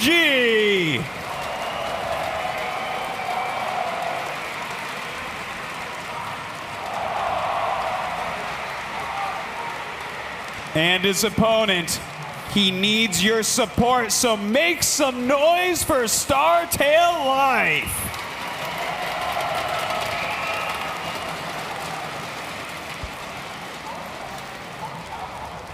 So for some of you tuning in towards the end of this tournament, ForGG's victim list so far, from the very beginning: Stardust, a WCS Europe champion; MC, the highest StarCraft 2 earner; Patience; Solar, the most recent Dreamhack champion; Holt, Captain America, multiple StarCraft 2 champion; and of course Life from the winner bracket finals. The world champion. The world champion. Yeah, just the world champion he's killing now for the 2nd time. It's a pretty impressive list, Apollo. I mean, this really is ForGG putting his stamp on StarCraft 2. And it's been a long time coming for a lot of ForGG fans. He's really making Millennium proud here, of course, in the grand finals. A drone scout, safe from Life, also can deal a little bit of harassment, slow that barracks down by a couple of seconds, hunt the SCV for a potential kill. Obviously shouldn't happen here. Repair easy enough to do for ForGG. But Life, with a drone scout for the first time, just kind of showing his concern already. You're right about that. He's checking everything out, microing it crazily. He's aware that if anything catches him off guard, he does not win Dreamhack. and it's not Tasia that beats him. The only person I think he considered could even stand up to the task. Absolutely insane. Absolutely insane so far. Do you think Life has ever been 4-0'd before? I don't think so. No, I don't think so, Autodicus. Well, he certainly doesn't want that. I mean, he's been putting on some great games, but we could take anyone from Dreamhack, put him in that booth, he's getting 4-0'd. Life wants to show at least a victory here. Come on. A bunker, as we've seen previously here from ForGG, going to try and put some pressure on. Does not want that to complete. We saw what problems it caused in the previous game. Artosis, the most important question. Will ForGG keep his Reapers alive? No, he's going to lose the Reapers. That's part of his strat. It lets Life think he's ahead. Oh, the Reaper has caught that drone. He's had to go hide and become an extractor. Only 1 day to go back and mine some more minerals as the Zerglings do pop out. And they are going to be hopefully able to deal with this SCV. Is having a hard time. 2 free Zerglings are going to go down. Well, just one, actually. Some really good micro here from Life, doing his absolute best to prevent this bunker from finishing and putting a lot of damage on that Reaper as well to kind of chase him away. Yeah, the Queen very close to popping here. Should be enough to push this back. Indeed, it does. A lot of pressure on Life, but he deals with it well. And that's going to be, well, not it for the Reaper harassment. They're still going to bop around a little bit, jump up into the main base maybe, check what's going on, but we probably won't really see any damage from here. But the one thing this bunker did allow to happen, because he had to always contest the bunker, is he's managed to kill quite a few Zerglings, which is a little bit rare, and also forces and Life has to replace them, so he's had to build some more instead of drones, so in a small way, the bunker rush is, you know, semi-successful here. Yeah, I would call that a successful bunker rush. I mean, it was never meant to do very much, just kind of a nuisance type of strategy there, but it did some work, so that's nice to see. Looks like we're having a quick little pause here, a little bit of lag in the game. But ForGG opening as he has done before. We have the second gas, the Hellions looking like they're on the way, as well as a Banshee. The game is going to restart as they try to see if it's fixed or not. No, looks like it's not fixed quite yet. We'll get that fixed ASAP here. You know, it might even be kind of a lucky thing that it's being paused for a moment. Life may have to collect himself. You know, ForGG's playing so well. That bunker rush is a frustrating thing to deal with. He did have to make more Zerglings than he really wanted to. He's on the brink of losing 0-4 in the Dreamhack finals. An incredibly tense moment here for the 17-year-old. The weight of the world's on his shoulders. You can see him now on screen, just waiting for a couple of seconds. Very, very important game here. As you've mentioned multiple times, Artosis, he looked at this as his own tournament to take. Only Tasia could stop him, but he disposed of Tasia twice. Yes, he did.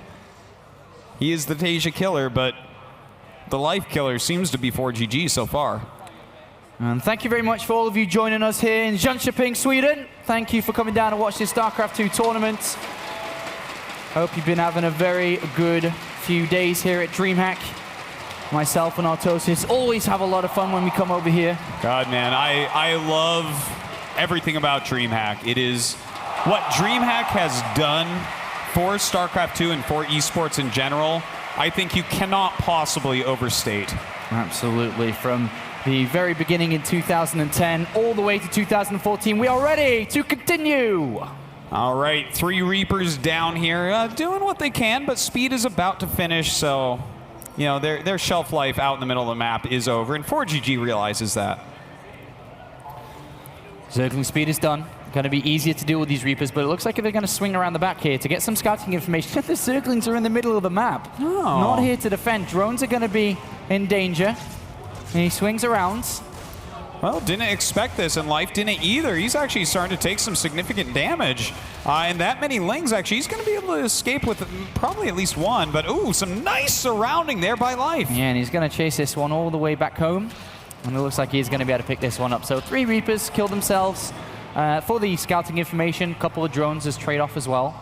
And the fast layer has been spotted. So once again, seems like we are going to see the 2 base layer for the Spire play. Yeah, and once again, ForGG does lose his Reapers just to keep everything normal for the series so far. But is ForGG, oh, look at this, switching his factory onto a tech lab. Viking and Thor ready for the protection against the Mutalist here. And if you think back to the Catalina game, he lost those 6 Hellbats instantly. That's true. And this time he's not going to make the same mistake.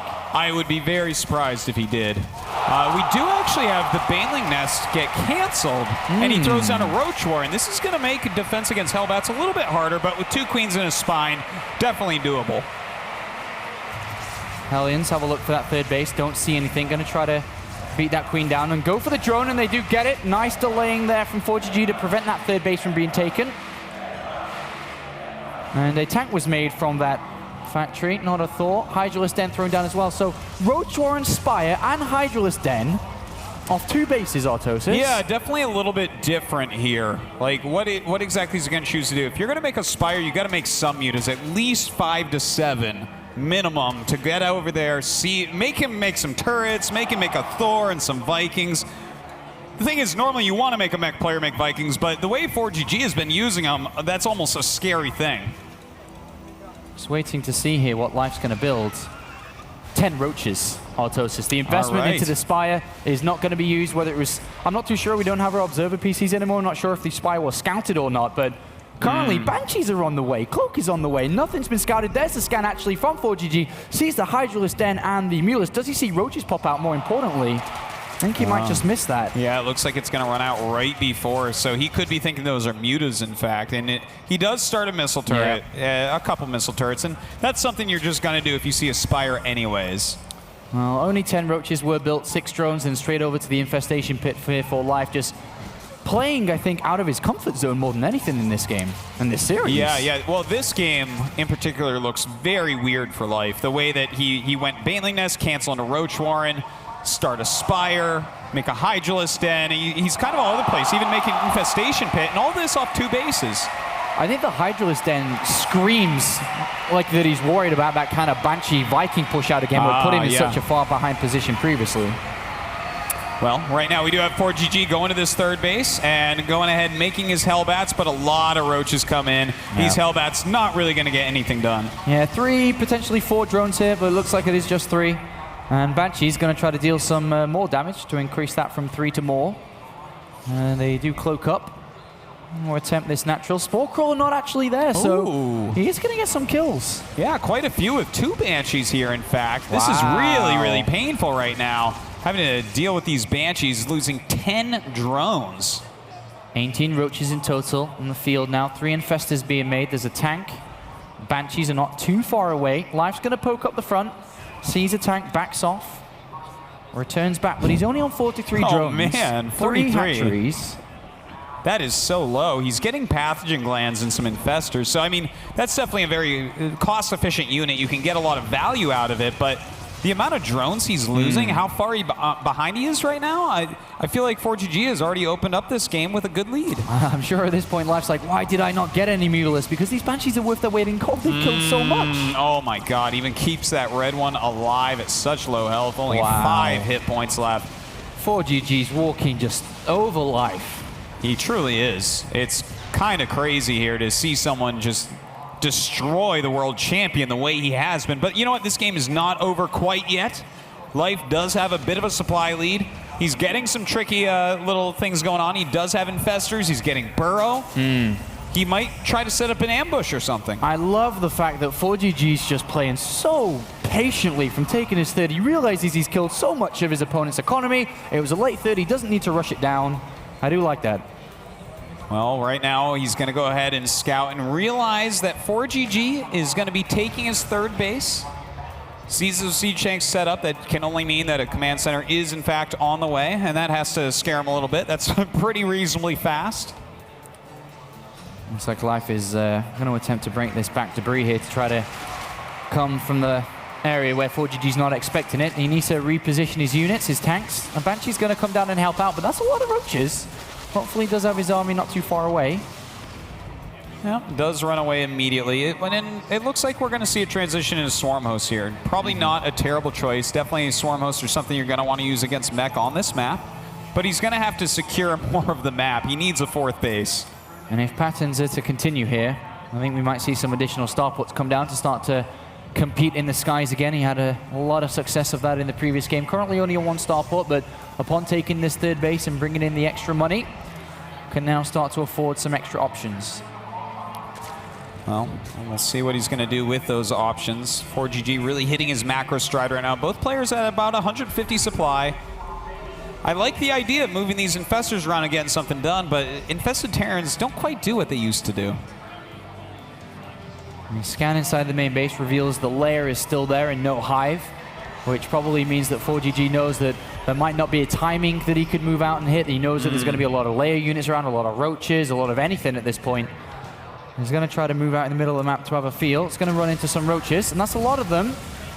Indeed, that is quite a few roaches. You see this many roaches walk around the middle of the map, Apollo. What do you do as ForGG in this position? Sit back and not do anything.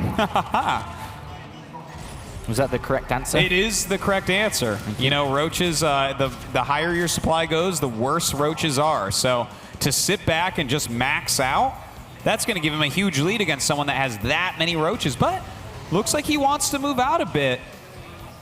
Well, where is he going to go? He adds on another command center. How far is he going to go? That's a lot of Banshees, so maybe he's not as scared of those roaches as we maybe at first anticipated here. That's quite a few Banshees. They all cloak up. 27 roaches, remember. Oh man, look at this. He's going to be picking these off so quickly. Already 2 Swarmos go down. The Infestors want to get a fungal off, but they get out of range in time. Life's coming from behind at this point, but the tanks are sieged up. Great fungal onto those Banshees. Is he going to be able to chain it? It's going to take a lot of them, like 5 fungals, I think, to bring these down. And is he going to be able to defend this? He's lost the hatchery here. Oh man, another fungal does in fact go down, and that's going to be enough. The Banshee's taken out. Great move there by Life. And in fact, the counterattack with these roaches looks like ForGG may be turning around. Yeah, beautiful counterattack here from Life, and he's exploiting the fact that these roaches are so heavy with the mobility. They're able to move around, and he's killed off a lot of these reinforcements. He's making his way to the main base. The supply depot's going to go down, and he's entering, and the tanks are going to fall instantly. That's right, these siege tanks don't stand any chance against this many speed roaches. Moving right in, dealing a lot of damage. Life playing absolutely fantastic right now, knowing that his life is on the line. As he moves forward to the SCV line, already killing off 8 workers behind this, going to reestablish that base and changes the army composition once more. A lot of damage here from Life. He is going to get cleaned up inside the main base, but not without taking as many SCVs down with him as he can. 15 in total. And that's a lot of Swarmos too that he's moving forward to. Was the movement out from ForGG the right move there? He just got countered instantly. Well, it wasn't. You know, you and I were talking about it. With all those roaches, you should sit back, you should max out and make sure that those roaches don't trade so well. Those roaches traded brilliantly. He's gotten rid of his weak supply, and he's refilled it with very important units like more Swarm Hosts. He has plenty of Infestors. He's even getting some Hydras out to help deal with those Banshees. Well, he's obviously got to be very careful with this army that Life has. Very expensive. And the army from ForGG is slowly trying to rebuild itself. The Banshee moves forward. A fungal, and now the Hydra's going to bring that down quite easily. Very nicely done. And this siege, very difficult for ForGG. He's not going to be able to mine from this base properly at all. No, certainly not. See a lot of pressure on these guys right now. I think finally Life has found his stride against this mech play, Apollo. He's made some great moves. ForGG made maybe just one small mistake in this game, and Life was able to capitalize on it brilliantly. So he's back in it. He's really back in this game and in position where he is making the comeback possible. These Hydralists moving forward with the Locust are going to take some of the damage from these tanks. Decides to back off. It might be a good idea to maybe keep the Locust here and the Swarmos, but maybe swing around the right-hand side where the army isn't, because he's so focused on this left flank. Well, right now the Hydra's going around, but we do have ForGG splitting his army quite nicely. Still working on his supply, getting quite a bit more units. Already up to 175. As he does max out, of course, he can challenge his army, but oh, a big move in against his planetary. Looks like he's going to be able to get it. Yeah, just barely there. Wow, what a pickup there. That was absolutely fantastic of that. The Planetary Fortress going down. Oh man, that is a lot of trouble spelling here for ForGG. Indeed, look at this. Oh my god, that is quite a few Locusts moving forward right now, taking out some siege tanks. In the meantime, ForGG trying to do a counter harassment. A nice Sim City here from Life, slowing it down, but still quite a few Blue Flame Hellions get in and kill a lot of drones. They do, and the Hellions have picked up 10 in total, but also 17, 18 SCVs have gone down that were still mining from that expansion despite the Swarmos being there. More drones are going to get roasted, a total of 18. 19 now as ForGG, a nice counter with those, but still, in so much trouble now he's lost the mining from that 4th base expansion. Yeah, that's pretty rough. We do have the supplies kind of coming together once again, only 10 apart at the moment. Hive halfway done, more and more Siege Shanks and Hellbats on the way. I think ForGG wants to make an army that can actually potentially bust through these Swarmos. And they're not too far away from his main army. There's the Locust in the center of the field here, going to challenge the army of ForGG. Banshees do cloak up, and he's going to deal with the Locust, but he's not really crushing the Locust wave fast enough here.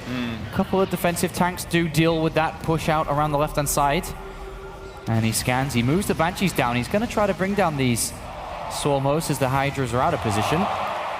Well, we see those infestors on burrow movement, sharping around, seeing if they can get off a good fungal. Nothing quite yet, but Life is doing the right types of moves here.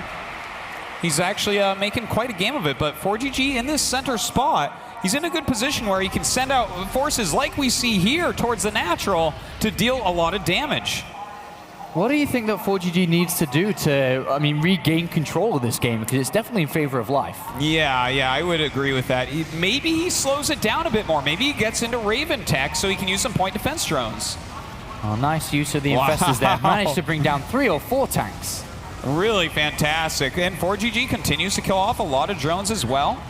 Still, the economy for Life looking okay. More Hellions sent all over the place. These Blue Flames going to make quick work of this mineral line as well. Yeah, both of these players managing to find each other's economy. 24 drones, 25 in total have gone down here by ForGG just by running around with these Hellions and exploiting the weakness of these Swarmos, which of course is their lack of mobility. But he's got to find a way to build an army that beats the Swarmos. There's so many of them, they're dealing a lot of damage. The +2 attack for the Locust is about to complete as well. But what type of army is that going to be? Well, you know, he just, what I'm seeing from ForGG here is Hellbats and Siege Tanks. It seems like that's really what his focus is. And eventually those can kind of chew through this many Swarmos. But I really like what I see from Life. He's going into 15 mutas, and sure, there's some Thors out, but the mobility of those Thors is going to be overtaxed against so many mutas. And right now, there's only 3, 4, 5 Thors there, I think, but in other locations, I don't think there's that much anti-air at all, so we'll see where the Mulas decide to go. ForGG finally re-establishing that 4th base in the middle, getting some income, but these Mulas going to be a bit of a surprise here for ForGG. Still not any anti-air in that production tab. We do have these Banshees helping out against the Locust now, killing the Locust pretty quickly, and they're dealing very little damage each time, so he's stabilizing quite strongly against them. Ooh, nice fungal going down here. And then Mutilus, I think, are flying on the left-hand side, still undetected throughout this game.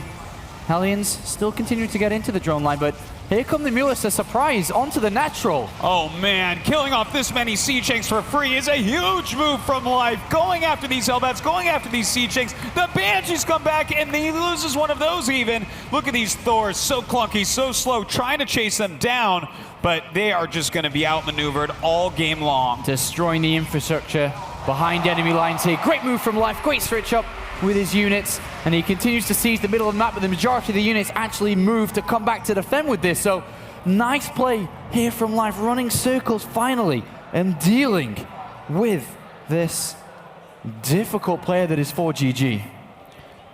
All right, well, just a fantastic game we have on our hands right now, Apollo. It is a crazy one. Life really looking poised to be able to take it. And that would be 1 out of 4 that he needs to do in this grand final. Of course, ForGG, if you're just tuning in, as you can see to the bottom left-hand side of your screen, leading 3 games to 0. Match point for every single one from here on out. But Life starting to adapt into this, a little bit late to adapt though.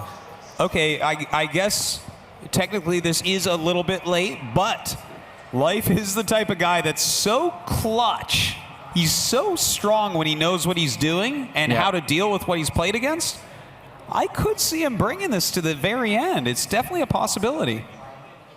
Do you think that he was a little bit slow to adapt to ForGG at the start of the series here? Because he kind of, I guess we can not say that he knew what was going to happen from the get-go, but he did have time to think about it, and he's allowed these 3 games to go in favor of ForGG so easily. Well, I would say maybe he failed to adapt specifically in Game 3. I felt like he made some pretty crucial errors. I feel like the first 2 games, 4GG mixed up his play so well that he caught Life off guard. That had nothing to do with Life playing poorly. That was 4GG out thinking him, playing the mind games better. All right, well, there's just going to be a couple of minutes here for both of the players, so we'll have a quick pause, and we'll be joining this again straight away here. Thank you all for joining us on the internet as well. That's right. Take this opportunity, this pause, this moment to get out there on Twitter, Reddit, Facebook, what have you. Let people know about this finals.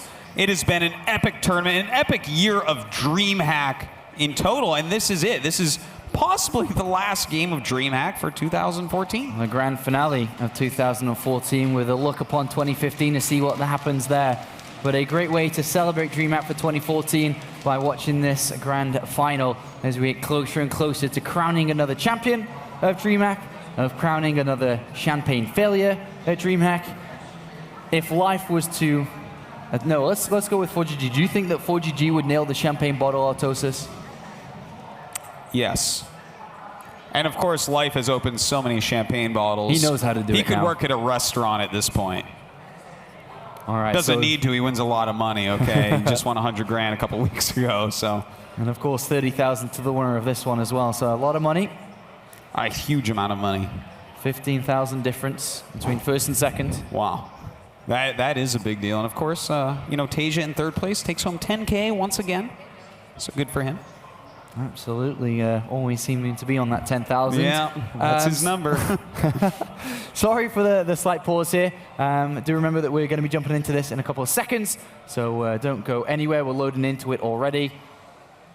So if he's able to pick this game up, yes, does that fuel Life with confidence for the rest of this? Is he able to fight back? Is 4GG still heavily favored against Life? He's heavily favored because he only needs to pick up one game. He can gamble, he can play some risky strategies, he can do some cheeses, or hey, he can just play macro games and say, I can pick up another macro game.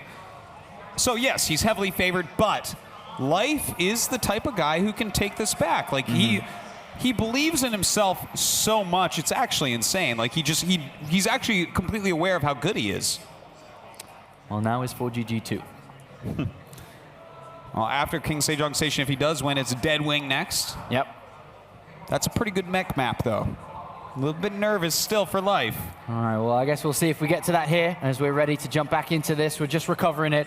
Few seconds remaining as looking posed to win this one Life at the moment, but still, there are possibilities for 4GG to close this up here. Yeah, the mutas, though, are just, they're so brutal. He's got 5 Thors. They're all walking around together trying to catch him. I mean, the thing is, you can't send 2 Thors because the mutas will kill him. Yeah. So he's got to kind of walk together, but that means these mutas are getting in huge amounts of damage. In the meantime, having to send the Thors out means that all the attacks everywhere else by ground units are going to do a better job. So I think he's being torn apart pretty quickly here, and I think after the pause, he's going to probably GG within 5 minutes maximum. That's my guess. Oh, what way can he deal with the different types of attacks, though? I mean, Well, he needs maybe some missile turrets. yeah, he's in a difficult spot. Yeah, it's pretty tough, man, because already a good swarm host count, and then all these mutas around as well. He just doesn't have the Viking count he needs. He doesn't have the Raven count he needs. He just doesn't have the ultimate late game army that could deal with all sorts of Zerg tech switches.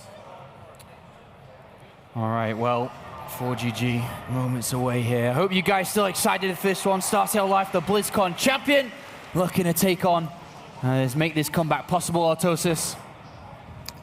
Well, we will see. He's done it before at Iron Squid. Can he do it again at Dreamhack? If he does, it's like probably the most epic comeback of all time, to be honest.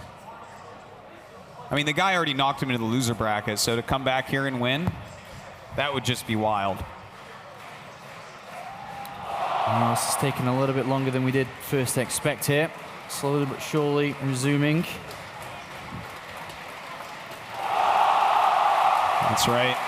Dreamhack this year, a lot of fun, a lot of great games being played. Of course, I'm sure a lot of people can hear right now Counter-Strike having a good time. I walked over on the break, saw Hearthstone is doing well, Dota 2 also. A lot of excited esports fans here. Not enough seats for anyone at any of these games. A great Dreamhack winter, wrapping up all the tournaments for all the year for Dreamhack. As ForGG patiently waiting as he knows the position he's in. It's not the best type of position to be in. Certainly not. He's probably thinking over in his head right now. He's like, is there any way to stop these mutas and the Swarm host from here? It's probably not. It's a tall order. Well, Life knows. Moments away, hopefully, to take this one. But yeah, great year. A great lot of fun over these last 3 days. And he's still waiting in his life, looking at his earpiece. He's like, oh, that's what that looks like. Okay.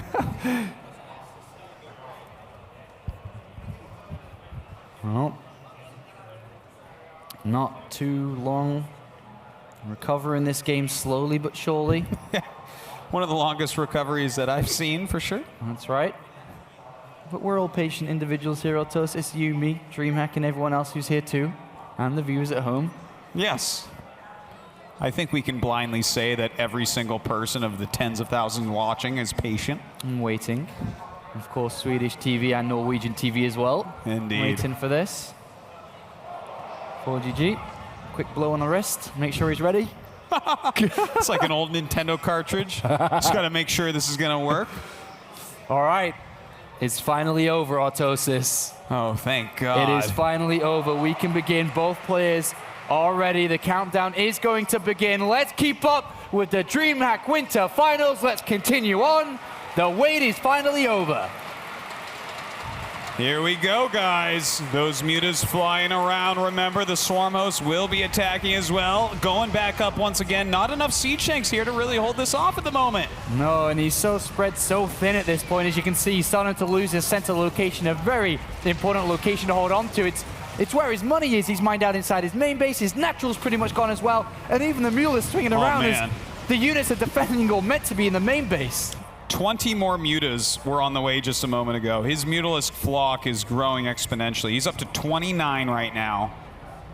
More on the way. I mean, there's a lot of Thors. Thors can shatter mutas if he messes up, but... Yeah. But is he going to take the direct engagement, or is he going to keep running around the map and going for the kind of run around and the switch up of bases here, the base trade? Well, if ForGG is going to try for the base trade, it is his best chance at this point. But the odds of it working very, very little. You know, he's moving up behind, trying to siege it, but that's not really quick enough either. And the Mueller scale on top of these 3 Thors defending. 2 of them have gone down very easily. 3rd one as well. There's 3 more on the way, but Life goes into the main base. ForGG is trying to get to his opponent's economy, but he's still going to deal with all the Swarmos that are in the center of the map. There's so much here for Life. He's up to 180 supply. His opponent's struggling. He did get quite a few drones there with late reactions, but at this point in time, more and more Swarmos being added on. I'm not sure that ForGG can crack the defenses that Life is setting up. No, certainly not. You know, he's got still a very strong army out there, but Endless Locust will clean this up. He would need to have a bunch of Ravens to have any shot here, I would say, especially with this many mutas flying around, just eliminating his buildings. Yeah, this command center is going to go down very, very fast here, and the Thors are going to have to recollect their time. Well, actually, look, there's 4 Widow Mines. If only he'd baited. That's very cute. Well, you know, that is one reason to definitely stay in this game. If you get those lucky Widow Mine shots and you kill off all the mutas, suddenly it becomes winnable even without an economy. He's trying to continue to bait those units, hopefully, over into it. The Mules in the center of the field here. Going to go into the mirror lines once again. A couple of mules and SCVs for free. The command center also being targeted. And he's going to bring it down. Another big win here for StarTale Life as he gets closer and closer to finally just getting a single win under his belt. We do have ForGG moving out once again with this army. He knows he has to do something. Yeah, it can't just sit and camp up there. That's not a strategically important location. He's got to move in. He's got to kill another base. Looks like he's going to go after the 3rd base of Life, but the Swarm host coming down. Yeah, Life's getting ready. Getting ready to deal with this Autos. He's going to make one final defense, one final attack. All right, here we go. The Swarm host actually sending their Locust down at the moment. The Thor is staying in the back there. Actually, really good so far here from ForGG, doing a lot more damage than you would think. And the Mulists decide not to go in and fight. They're going to go around and catch the reinforcements, and the reinforcements are 6 Thors here, dealing out a lot of damage to these Mulists, but hopefully if he spreads them out well enough, he should be able to bring every single one of these down. The reinforcements dropping ForGG supply to almost below 100. And once again, ForGG. Oh, but he actually just flew into Widow Mines. Oh, doesn't lose that many, so it's okay. And in the meantime, Swarmos finally break into the siege tank line 2. Not many units left over. More roaches being built here from Startail Life as he edges closer and closer. The mule is doing a lot of damage on the natural as well here. And the units are being chased back from ForGG. Doesn't know where to go, where to attack, and what to do. Oh, man. Oh, well, I don't know that there is an answer, Apollo. We have so many mutas in his base. He's going to lose all his buildings. His army cannot stand up these locusts. GG! And Life has decided to make this a series.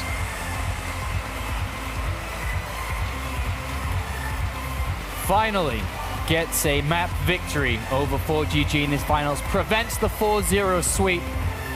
And can start to now really work on and grind towards this potential comeback.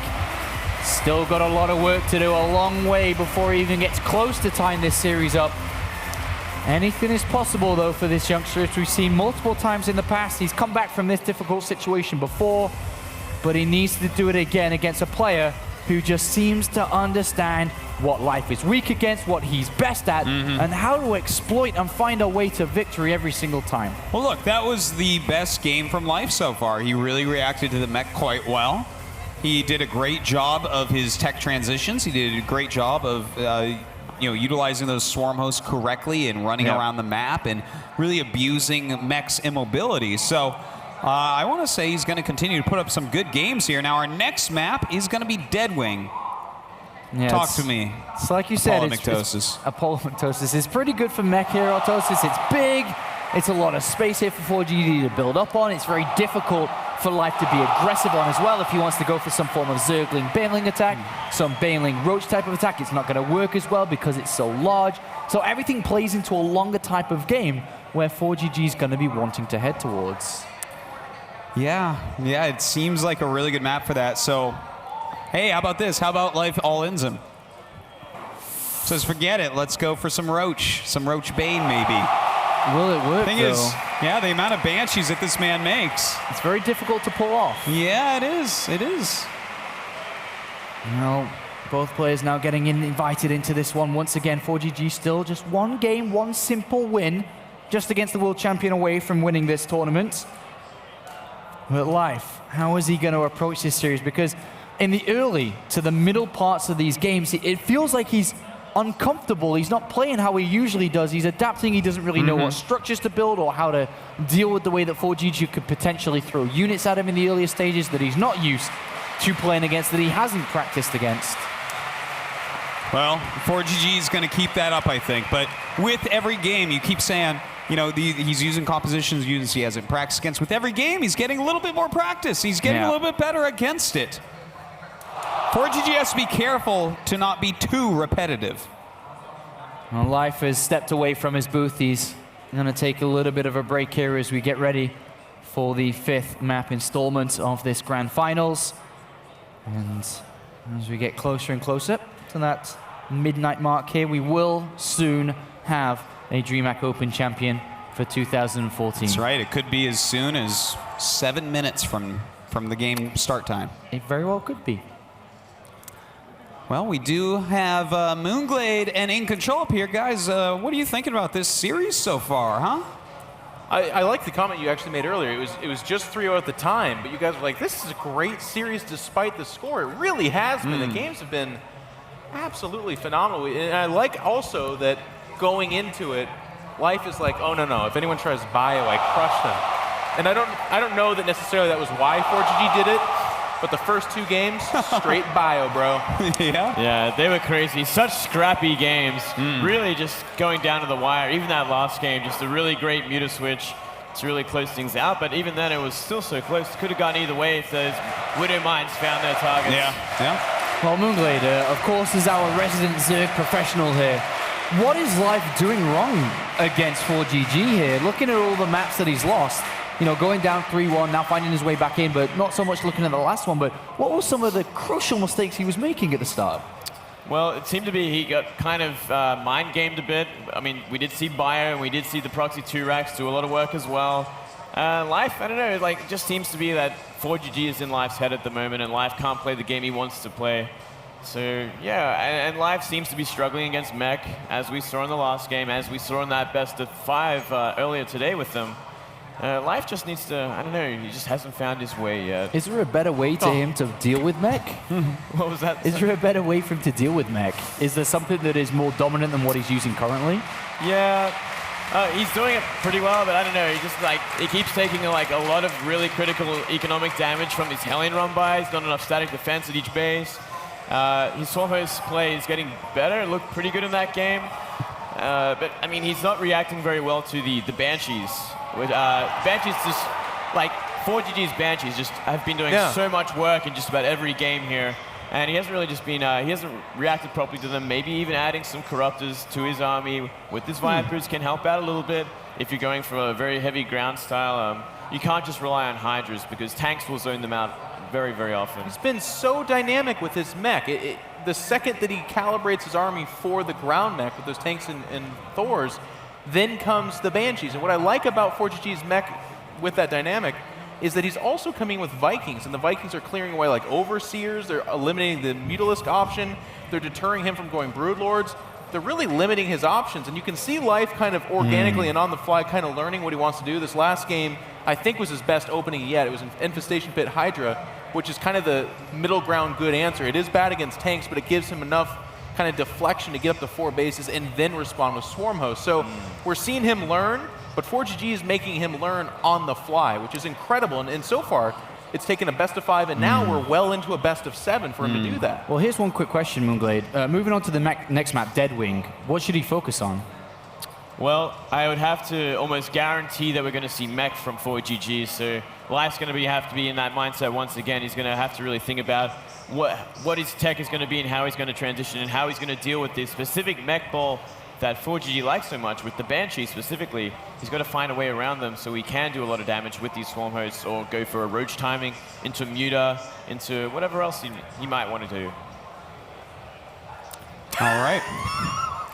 Well, guys, it looks like the game has started. Thanks for your input. It is time to see, will we crown the 2014 overall champion of Dreamhack, or will Life push it to yet another game? Let's get into that game and figure it out. Up here in the top left of Deadwing, he only needs one more win. It's ForGG.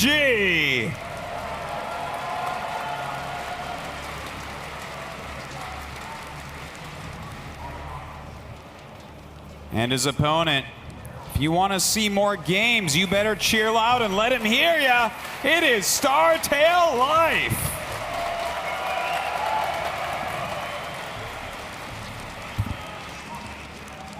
Again here, every decision that Life makes so incredibly important.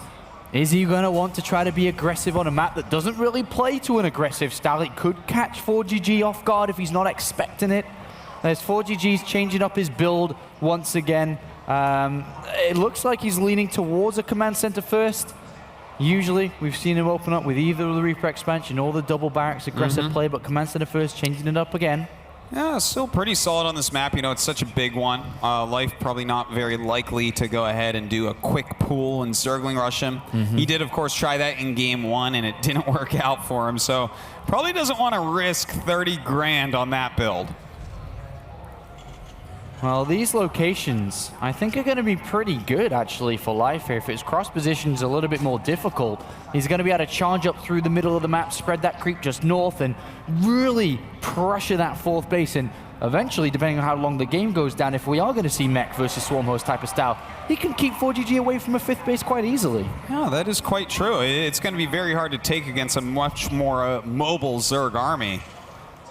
We'll have to see if it gets that far, though, because still, you know, I really liked what Moonglade was saying. This is kind of a tough map. It's most likely going to be Mech. It's really easy for Mech to secure 4 bases, which will allow him to get just any units he wants. So I'm giving Life literally like 50% to do an all-in here. I just don't know what it would be. You know, it feels like ForGG has just been so safe. Well, Life, no gas taken yet. Just going to play mineral only. Which means, of course, Queen defense. We'll see what time he decides to take that 3rd base. As he has spotted his opponent's command center first, so I think it could be a little bit early. Upon spotting the command center first here, he's decided to build 6 Zerglings. If there's only 1 or 2 Marines out, he could get a couple of SCV kills here. Yeah, he definitely could. Maybe even force a lift-off or run away. That will delay some SCVs from being made as well. Are there going to be any Marines made at all? He's right now, it doesn't look like it. Huh. Well, this is interesting here. These 6 Zerglings are going to prevent any mining from this natural expansion. He's got to wait until the Hellions are out. Well, this is really, really annoying. No doubt about that. Taking a 3rd base behind it. These 6lings definitely going to be worth it. You know, of course, you have to skip some drones to be able to make them, but he's going to be quite happy with what he finds here with the reactor on the way. And he best lift up that supply depot.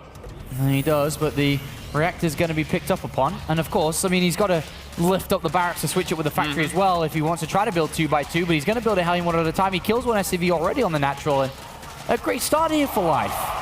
Indeed. In fact, he's going to force repairing here on this reactor, just barely keeping it alive. They're getting it so low on health.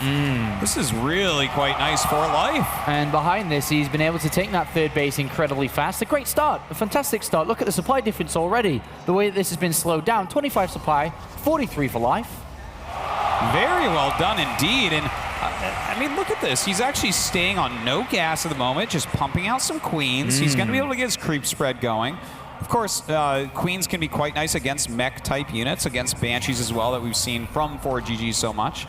So Life, once again, I feel like he is continuing to learn throughout this series exactly how to counter the way that ForGG plays. And he's playing really greedy too. 6-minute gases, pure drones, a lot of queens. I mean, at this point, it's greedy ZVP? because you want to get out Zergling speed or roaches or something to deal with Hellions if they were to run by, or roaches or something, but he's pure economy focused and really queen-centric on his defense. Gonna be great if it's just poking Hellions. If they dart by, he could be in trouble. We do see the armory coming in, so we are going to see once again Banshee and Hellbats. As ForGG has failed to get any information other than that 3rd base has been taken. Yeah. I actually really, really like Life's position. Yeah. He's making the spine, and he's going up to 6 queens. I mean, that is 6 queens is awesome. That's going to be 4 queens with a spine crawler on top of a ramp to hold on. He's even going straight into a roach warren. So he's going to have absolutely every tool he needs to take really no damage from this Hellbat Banshee push. And if he doesn't take any damage here, with the way that this has been played out, he's got such a great economy. With the roach warren finishing up, bang, can roach speed start, and he is going to have a lot of units when we enter the mid-game here. So at this point, ForGG has either got to identify what he's playing against or get some damage done. Well, I don't think he's going to be able to get damage done, Apollo, to be perfectly honest with you here. It really doesn't look like it. We'll see what the Banshee can do. But again, Spores are about to finish. There's 6 queens out already, a 7th on the way.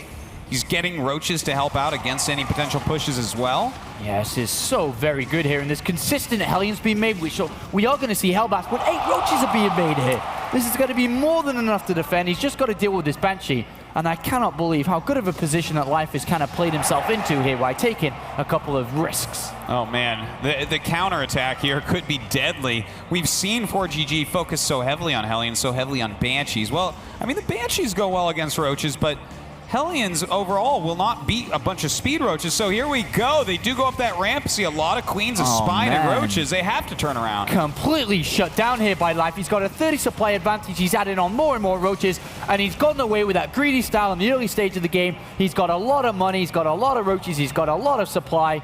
This is actually a dream start here for Life in this game. Absolutely, it is, Apollo. He is looking fantastic. His creep spread is going to explode from here.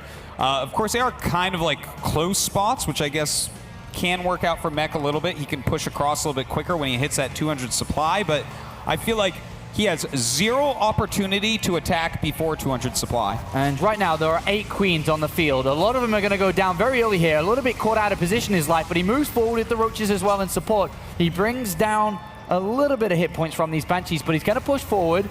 And really, what does ForGG currently have to stop a slow queen and a Roach push. He's only got Banshees, but there's a lot of Queens. There is an Overseer, and this push from Life is looking deadly. He needs like 3 or 4 siege tanks, and he has exactly 0 siege tanks. He does not even have a Tech Lab add-on on a factory. This is not going to work out for ForGG. A wonderful push, a wonderful strategy, a wonderful start here from Life. He just marches straight in. The Roach is dealing so much damage as soon as the Queens get over here to help with these Banshees. And right now, there is a lot of death. Oh man, death is everywhere, Apollo. A lot of SCVs have fallen down. 11 so far, 12 killed now. It looks like these Queens are going to come up to help out these Banshees as well. The Speed Roach is doing a huge amount of damage to this wall and going to be able to take it all down. 13 more Roaches on the way, just non-stop rallies. I think ForGG is just dead. Yeah, this is completely just pushed aside here by Life. A beautiful choice of play. And this is wonderful. He could even build a Spire and just completely switch the game up if he wanted to. But at this point, this is so deadly. Well, it looks like he is trying to break this with his Hellbats. He's lifted off that command center. He's trying to use his Banshees. The Queens are starting to fall, but not quickly enough. The Roaches gonna overpower everything. Autosis, GG. Life wins 2 games. And he's very, very close to tying this series up. 3 to ForGG, 2 for Life. This is suddenly, it goes from a very one-sided series that seemed like it was almost over to a series which is extremely close. If Life can win on the next map, if Life can win on Foxtrot Labs, we will go to a Game 7 and the opportunity for a reverse all-kill at the Grand Finals of Dreamhack Winter 2014 in Jönköping, Sweden. You couldn't be more right, Autosis, with everything you said. Foxtrot Labs, the next map here that we're going to be going on to. A little bit more complicated of a map here that we've seen a lot of succession and success here from Zergs who want to play an aggressive style. This is going to be an interesting one for sure, but Life crawling back into this one, and despite ForGG having 4 chances, 4 opportunities here, he's now down to only a couple before we could see that reversal kill. You know, I love what I'm seeing here out of Life. Can he do that same type of strategy, 6 Queens and 3 bases on this map? It's a little bit hard. The 3rd bases can be a little bit far away on Foxtrot, a little bit hard to defend. Right. I think ForGG is not going to play too similar in this game. I think he's going to start to change it up a little bit. He's starting to become slightly predictable here. He's starting to be adapted into quite a bit as well by Life, and now is the perfect time for a complete switch up to really keep Life guessing on what to do and how to do it. I think you're right about that, Apollo. He's got to do something a little bit different because Life is starting to solve him. Right. You see him learning. I feel like I just said a line out of like an artificial intelligence movie. Life is a human, I guess, so that doesn't work like that. Of course he's learning, but he's doing it so well. That opening was perfect. Yep. He countered everything ForGG did. ForGG got 0 damage in. So fantastic play there by Life. ForGG, maybe he should do something very risky here. Do you think maybe a proxy racks or something? I don't think he'll do it. I think it could work, but with the amount of pressure that he has right now, if he messes this up, it's going to Game 7. And the amount of pressure that's going to start to build, he could start to make mistakes. Play a good game again, just play a regular game. He's beaten this guy in a best of 5. We started up 3-0. He knows he can, he showed he can. I don't think doing anything too risky would be smart here. Okay, do you think Bio or Mech? Back to Bio. I agree. I think he should go Bio here. It can be pretty hard for Zerg to hold on. You know, like for instance, if it's top left versus bottom right, that 3rd base behind the rocks is like, well, do you go there? Do you take the gold and try to play a little bit quick and close to the belt? Yeah. I feel like a really good Bio player can break through that. Could he 2 barracks? Again? Is that something he could do? I don't think so. Like, it is in the category of being risky, so it's not my favorite option to play here. Yeah, I'm not so sure that he should do that. Like, Life did do a drone scout on King Sejong Station. Right. He could do a drone scout here as well. So I'm going to say no to that one. All right, Autosis, it's time to begin the next map in this epic conclusion to 2014 of Dreamhack. We're loaded. Let's jump in. Let's begin the next part of the Grand Finals. In the top left, our Terran player. If you want him to close it out now and be the Dreamhack champion, make some noise. It's Millennium's ForGG.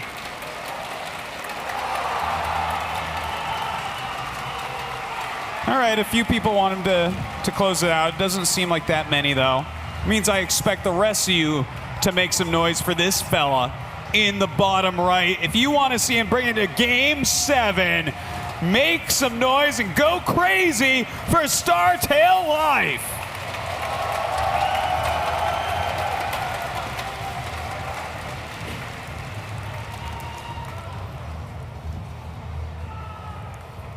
Life, 2 games back-to-back here, drawing. We're getting very close to drawing up the series. He's scouting for that 2 barracks Artosis. So we're correct on it being the wrong decision to do here for ForGG. He is going to fall back onto, once again, a Reaper expansion. We'll see whether he chooses to go for Mech Bio as the game develops. But Life was on the lookout. He knows he's very close to drawing this up. He's very close to getting right back in it, squaring it up, taking it to Game 7, putting the pressure back onto ForGG.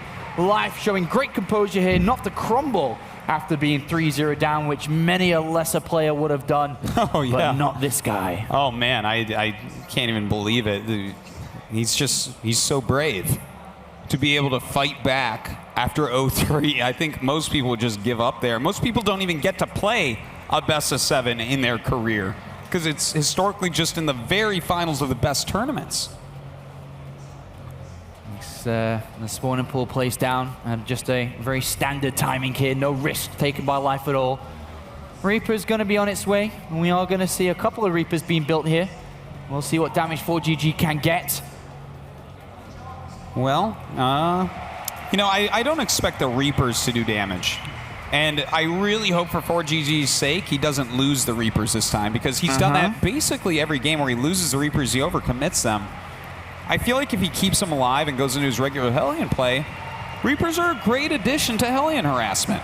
Especially on this map too, where there's the debris in between the second base and the third base, which can cause difficulties in taking that third base for Life. And it's probably the reason why he's taking the extractor very early on to get that circling speed to, you know, maybe make sure he can take it safely and threaten any Hellions and Reapers, but also could be for aggression. These positions not too far away from each other. There's no ramp here that ForGG can fall back onto to help defend from the high ground in.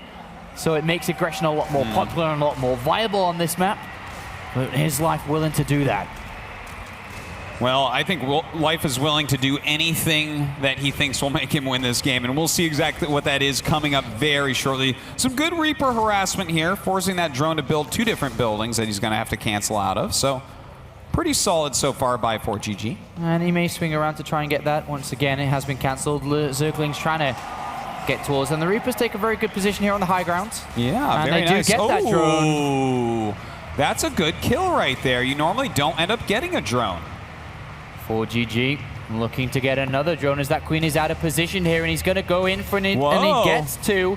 Working on a third potentially. It looks like he may try to leave. He sees just 1 drone mining gas at this point, knows that no immediate threat is in this game, and he's chosen 3 command centers, keeping away from the Banshee play. All right, gonna go into that eco play. I think that this means he's gonna go into bio. Does end up losing a Reaper here, but hey, he's done good damage with these Reapers. 3 drone kills, pretty impressive there from these guys. Work their socks off. And right now, this 3 command center build has gone unscouted so far. Life now starting to break the rocks in between these bases, which has been pointed out as a crucial thing to do. That's right. I mean, unless you want to take the gold base, but I do not suggest that. And a very early Roach Warren has been placed down by Life.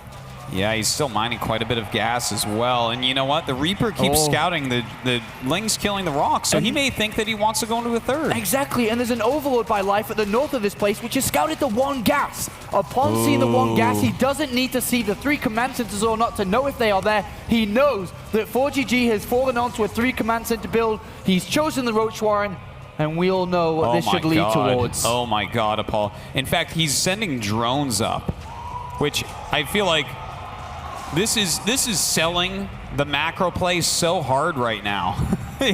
If he just makes a bunch of roaches, sends them across the map, This is going to be so hard to hold with just Hellions. Is he going to actually commit to building a lot of units, though? The Roaches, of course, could be used to assist in taking a third. He's adding on more drones at this point. But ForGG's done a very good job delaying this expansion, and Overlord's about to pop. And is he going to drone, or will he build the units? We'll see in just a second. What is he going to do? He's still deciding? Okay, he actually does go for the hatchery. Okay, he's going to throw down a couple of Evos.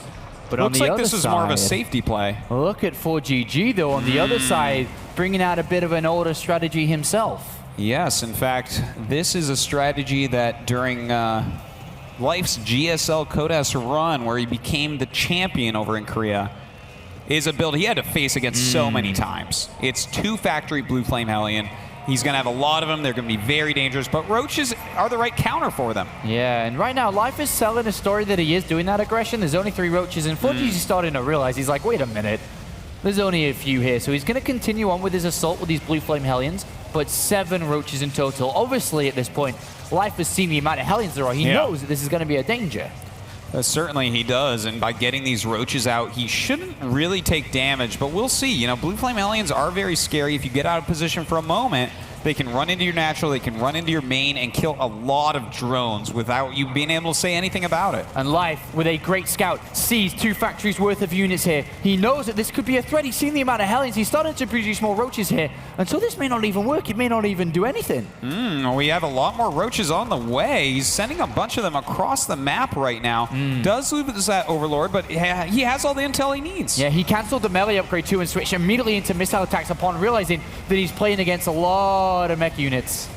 Well, it looks like he's trying to trade into these Hellions a little bit, but you know what? With those siege tanks actually really working out. Oh, the Blue Flame, these Lings are just eaten in a matter of seconds. A bit of an overcommittal with the Roaches. Very, very unique here, actually. He's dealing with these Roaches, but he slaps down 6 barracks. Whoa, what? Is he? Siege Tank Hellion Mass Marine. Right, a little bit weird play here from ForGG. He's going to take this gold base in the center of the map. He's going to have a lot of Blue Flame. He's going to have these tanks, but very, very dynamic switch up here. Yeah, this is something that we don't really ever see. So kind of exciting to see what he has planned here. Definitely going to be able to produce a ton of units, getting ready for this gold base at Mines Minerals just so quickly. Well, I'm having my fingers crossed for Life. If he doesn't scout this, he's going to be very surprised. Because right now, he's playing against mech, and when you play against mech, you play greedy, you take your third, you drone up, you take your fourth, you add on a few Roaches to make sure you don't die versus Hellions, and you don't really plan an attack. Yeah. Think to what he's been playing. He's been really droning up on these 3 bases. He's been moving into Swarmos play or Hydralist play or some form of different style, but we are going to see Marauders. A lot of them. He's going to have combat shields and stim soon. He's going to have a really powerful stinging punch. And if we simply don't see the right units. It's a perfect analysis of the situation and the psychology behind it, Apollo. Like, this is the most dangerous thing that's happened so far to Life. Will he be able to figure out, oh my god, in the meantime, we do have these Blue Flames come in, kill off a lot of drones, and oh my god, this is just going to lead Life into making more drones, realizing, yeah, of course this is mech. He's killing off some drones. That's okay. I'm going to re-drone. But in the meantime, Marines and Marauders being produced at home. There may be a small selling point here to Life. He might click that why was the gases not taken immediately on this expansion, why there are a few Marines here. He may start to put 2 and 2 together, but we know Swarmos at this level of game are not the right units to deal with this type of bioforce, this type of agility that these units are going to have. 4GG selling a story. Life pokes forward with a Roach, sees only tanks and only Hellions. Once again, sells the same story that this is mech. And this is such a great play here from 4GG. It could be a tournament-winning gameplay. I think that it has a very good chance of that, but if he's a little bit slow on the uptake, a little bit slow on the attack, maybe there's enough Swarm hosts to hold him off. An Overseer inside the main base. We've just missed it, but it's seen all the barracks. Life knows exactly what he's playing against, and that was a crucial scout. He knows the switch up, but can he actually change himself? He's dedicated to all these resources, to his economy and this kind of setup. He is adding more Swarm hosts after scouting that. He's decided that he has to stay the course. He has to just make the units he's already committed to. Just adding Roaches here definitely wouldn't work. So maybe the Locust can hold him off. Starting to burrow some of these units. He needs to weather this attack. He needs to kill off this army. If he does, he still has a chance. All right, well, one Swarmer's going to go down immediately. There's no Medivac yet in this game because of the way that the build has been set up for ForGG. He's going to swing around to this fourth base to hopefully deny it. Medivacs are on their way, and we're going to see, can Life continue to hold on? He's adding on roaches as well. He will have some good upgrades. A perfect moment for ForGG to take a big lead in this game if he can get close towards that fourth hatchery. He's moving in on it very quickly here, Apollo. We do have more and more Locusts on their way over, but really minimal damage being dealt each time. These siege tanks doing a great job of dealing with them. The roaches can't even approach. They take so much damage so quickly. And here we go, ForGG pushing forward. Stim is ready to use it anytime he chooses. There it is activated, and he's going to bring down these Locusts, and he finds himself on that fourth hatchery. And this is a big play coming out for ForGG. He runs straight past the hatchery, goes straight for the roaches here. What a move, what a build, what a strategy, and he's going deep. He is, in fact, oh my god, going after these Swarmos. The drones are pulled. He's killing absolutely everything. He backs up for now. Maybe going to go up here and clean up this fourth base before attacking again. He's got so many units. He brings down the fourth base. Oh my god, ForGG, 40 supplying the lead. He's gutted his opponent's economy. 14 emergency roaches are on the way. But against tanks, against marauders, Marines with stim and combat shields, he just doesn't have enough. Life trying to hold on, trying to break through this army, but there's just so much damage output. A scan goes down to remove some of this creep. ForGG moves forward. ForGG wants to be the champion, and he is so close right now. These Locusts have to do so much damage. A lot of stims have got down. There's not that many Medivacs, and these Locusts are doing a lot of damage. Life is holding on, but can he continue to hold on at this point? The Swarmos Umbro, they've got to get out of there. They cannot die at this point. He has so few units. The Reborn has been activated. These roaches are coming out in minimal numbers. He manages to hold on for the time being, but how has he really held on? Oh my god. I can't even believe he's still alive, but now he is chasing him away. Look at this. It's crazy. Life is just somehow still in this game. These roaches with some great upgrades as well as the Locust managed to hold on. That was a near-death experience there from Life. He almost lost this tournament right there, right then, but he holds on. He moves his Swarmos back into an aggressive stance, and the game goes on. A very tense moment for all Zerg and Life fans. Oh my god, a tense moment for everyone right there, even ForGG and his fans as well. Now, I do want to point out, a big part of this build for ForGG was mining from that gold base, which is almost mined out. So if Life can stabilize with Swarmos, he still has a shot here, even though that looked like it was critical damage. He's still in this game, surprisingly. Absolutely. Hellions come around to this third base, getting a couple of extra kills, but I've got to ask a question here. How many times over the last year has Life played Swarmos against Bio, and how successful has he been? Because to be honest, I don't think he's played it at all. Well, look, unless his name is Snoot, I think he is a little bit underprepared for this situation. And he's been forced into it. Yeah, he certainly has, but Life is a guy that learns very quickly on the fly. This kid is a genius of StarCraft 2, so if anyone can do it on one of their first tries, it's him. All right, well, these 4 Medivacs are going to unload their load into the main base here. Marauders and Marines are going to do a lot against just a handful of roaches, and there's got to be some more here. There's got to be some more units to help defend. The spawning pool is going to go down. It's not the biggest of losses, but it does affect the tech tree, of course, and oh, dearie me, roaches do come in. And it looks like ForGG at the same time on the other side of the map, Artosis, has found the fourth hatchery. You might be able to get that as well. In fact, it does have to get canceled here. Great moves by ForGG, really abusing the immobility of this Swarmos-based tech. He's not ready for those Swarmos. You really have to go for them a little bit later in the game if you want to use them against Terran. And Life is finding that out very quickly. And while all this is going on, harassment in 2 different locations, and he is taking a fourth base. The upgrades, which is one of the weaker points of ForGG's strategy, are finally coming into play. He's got that +2 attack almost complete. He's got that +1 armor, and of course that +2 attack for all the tanks that he has in support. And he is making a march through the middle of the map while these upgrades complete. Ooh, a very nice fungal does go off. He's trying to hold on here, but uh-oh, it looks like we have Medivacs coming in from behind. A lot of Locusts all over the map. Kind of a messy moment here for Life, and he does retreat a bit, but he's taken just so much damage, and the Medivac drops don't have to stop. No, they don't. Hydralisk being added onto the composition here for Life. Gonna try and get some extra damage. They're gonna deal a lot behind the ranks of the Roaches and the Locusts. and he needs to rebuild, but another big drop has been sent south. There's not really good Overlord spread. There's no Overlord speed in this game to even have that spread because he's been so occupied in different areas. Well, right now he does have some Hydras out here to try to help with these medevacs. Does pick a couple of them off. Hey, he still has an okay supply at 157. Of course, that's against a pretty much maxed out Terran, so take that for what it's worth. But he's still fighting hard. He's still trying to figure out a way to win this game. And the Roach is going to come clear this up, but at the same time, fourth base is being harassed too. One medevac goes down. Not too much harassment on this side, just a single Hellion that is picked off.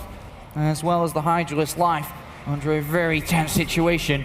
He's managing to stabilize his 150 supply. Not that big here, especially with the upgrades and the economy that ForGG has support in this. But if he can build to a good enough Swarmos number, but he's only at 9. Yeah, you know, if he can just stabilize somehow, he's making some more Swarmos. There's still chances here. The gold base almost gone. Main empty for ForGG. Natural almost empty for ForGG. Sure, he has that bottom left base, but he's going to need more than that in the long term. So still, there are chances for life, and he knows this. He's working hard to try to make them come true. He is, but ForGG knows his opponent's weak, and he keeps on hammering the pressure. He brings down this hatchery once again, and he needs to establish this hatchery to bring the money in to increase his army size. And this is so low. 3 Marauders. They're going to stick for the second hatchery. He can't defend it in time. Is he going to get it? He lifts into the main base here, so incredibly close, while dropping 4 medevacs, Artosis. Oh man, these medevacs at this third base. Will he be able to get this hatchery? Targeting down, stimming, right-clicking on it. Oh! ForGG lands another massive blow. And another drop into this natural. Oh, he's going to have almost no hatcheries left. Another hatchery. ForGG so very, very close.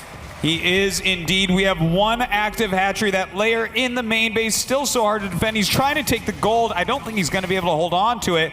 Still has a good standing army, but does it matter against the crazy mobility and huge amount of siege tanks that ForGG has? I'm still blown away by ForGG opening the way that he did, and the switch that he made is forced life into the situation that he's not used to playing, not comfortable in playing. He's forced down an angle that just can't deal with these medevacs. He has no Mulus. He has nothing to stop this consistent harassment, while ForGG continues to expand rapidly around the map. And again, another huge drop in the main. Well, he does have some Hydras and Roaches to greet it, so maybe he can hold on here. Throws down some infested Terrans. Still, ForGG does not care. He knows he has a huge lead here. Dropping out, stimming. And this is getting to be towards the end, Apollo, for sure. Life is out of money. He's down in supply. He's hanging on by the skin of his teeth. And ForGG so incredibly close to finally getting that tournament victory in StarCraft 2. His last one was 6 years ago in Brood War, the MSL in 2008. And welcome to 2014. And ForGG drops on top of the Swarmos. May not have been the brightest idea here, as the defense is pretty good here from Life with the Fungals and Roach and Hydras in support.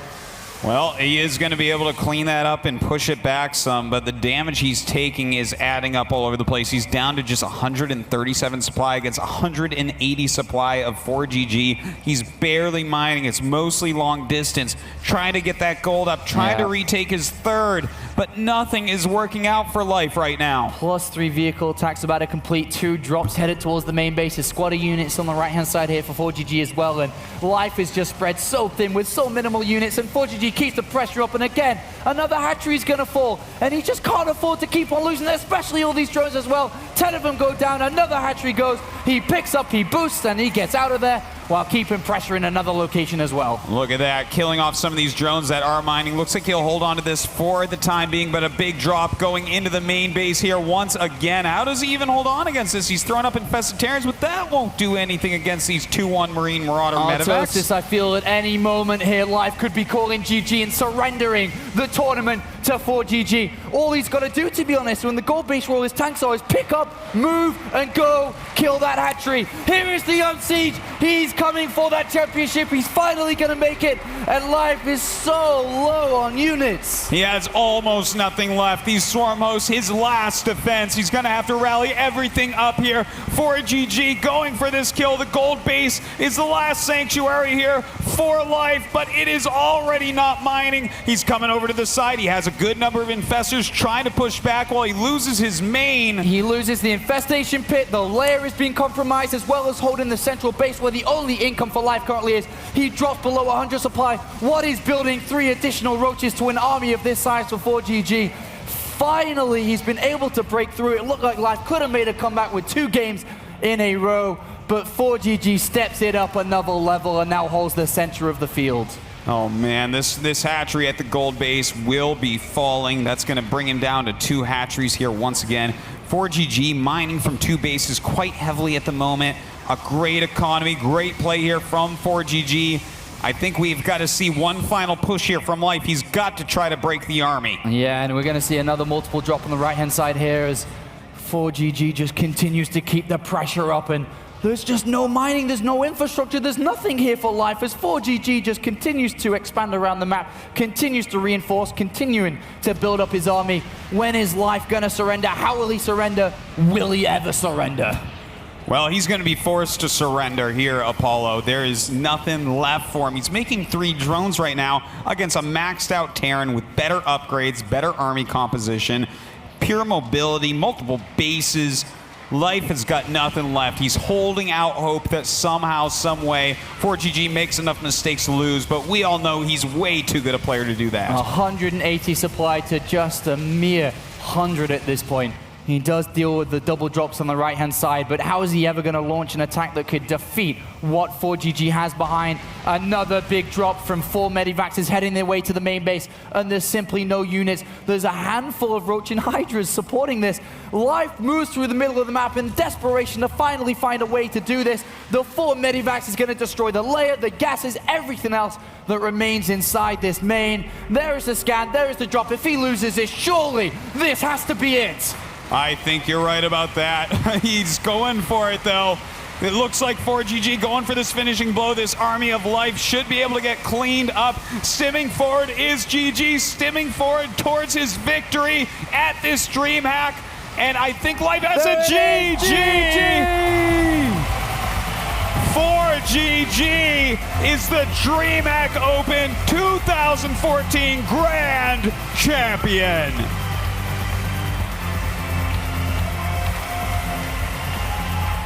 ForGG picks up his first StarCraft 2 championship after living in Europe for 2.5 years, grinding it out. Finally, he makes it. Well deserved. ForGG once again is your champion. Give it up for ForGG. Thank God you pulled me.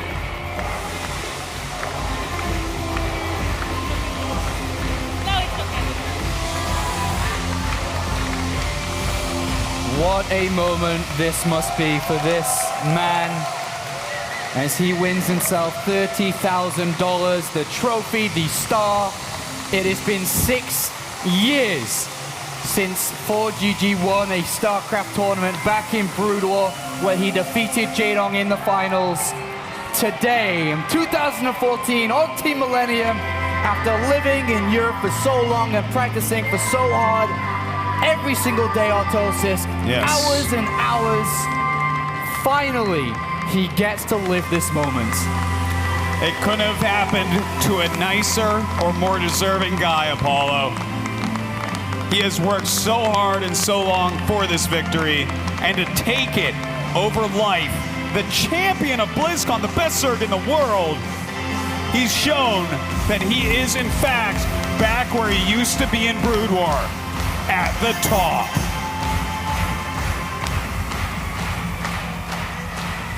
What a great tournament this has been. 3 days of action-packed StarCraft 2 action. We're joined here by Nathanius and Moonblade. You must be over the moon, Nathanius. I believe, man. I saw ForGG, his interview. I got to chat with him before, and he's like, man, I can do this. And just the way he said it gave me chills down my spine. Artosis, you could call them of the nerd variety.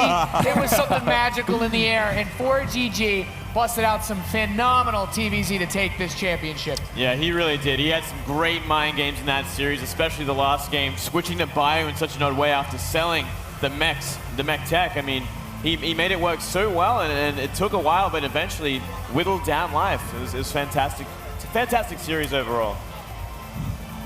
Artosis, speechless for the first time. An incredible finals there from the start to the get-go. It looked like we could have seen the comeback, but it was not to be. ForGG is your DreamHack Open 2014 champion. Smix, where are you? And give us the finals of this ceremony. Thank you very much, Apollo. Congratulations, ForGG.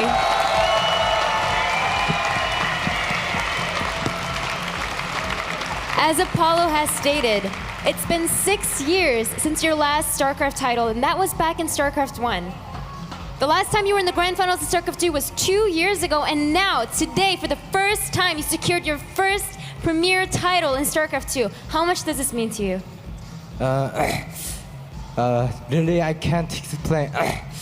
I really want champion, and I was.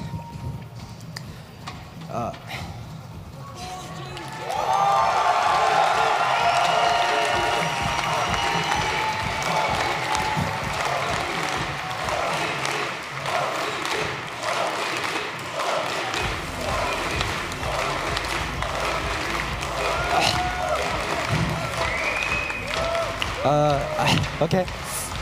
Shit. After StarCraft 1 champion, after I moved to StarCraft 2, and I really want champion. And but every time I'm failed, but this time I success. Oh shit. Thank you.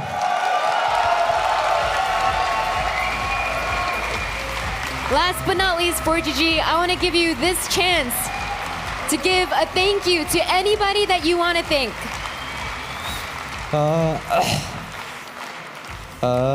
First, thank you for my fan. I really love my fan, and also Millennium. If you don't have Millennium, I think I already retire because maybe.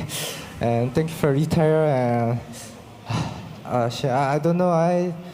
My brain zero now. Okay, thank you for every my fan. Also my girlfriend always support me. I want to say I love you, my girlfriend. Thank you.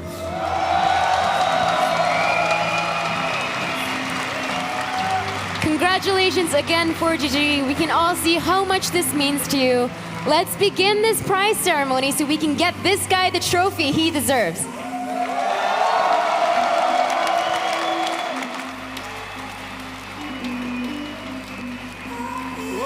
Hello. Boop, boop. All right. Yes, thank you, Smix, and thank you all.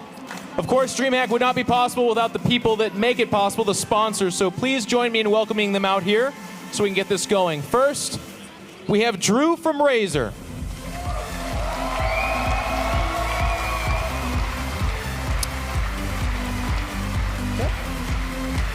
And second, we have Bjorn from ISO.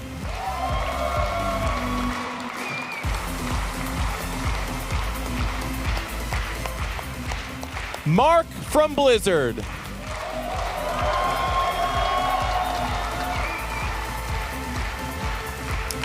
And last but certainly not least, Christian from HyperX.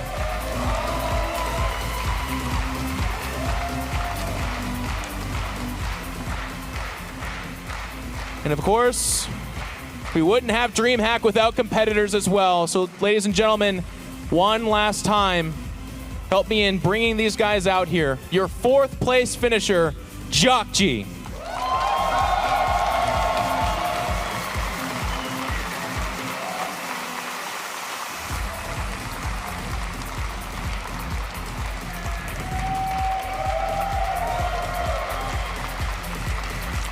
And in third place, Tasia.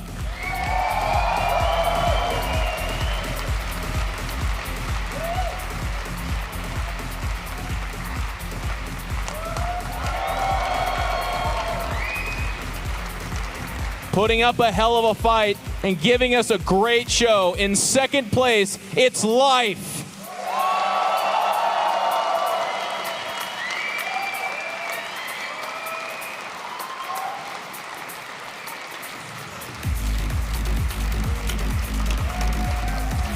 And ladies and gentlemen, please welcome your champion one last time.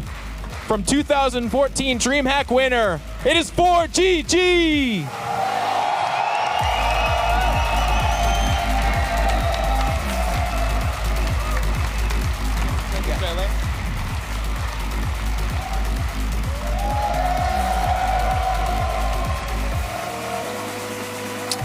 All right, ForGG, that's not all. You also get this awesome Dreamhack star.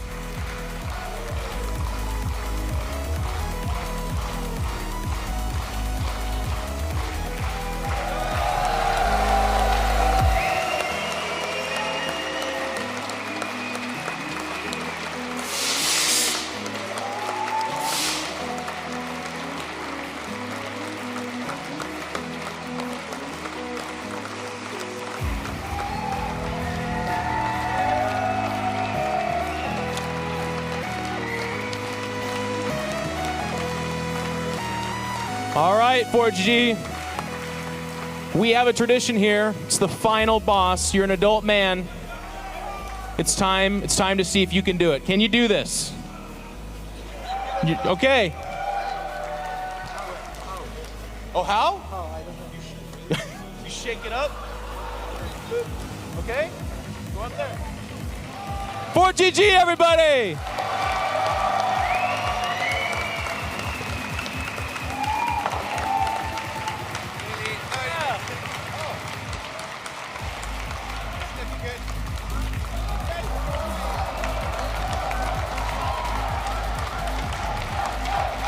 Come on, ForGG!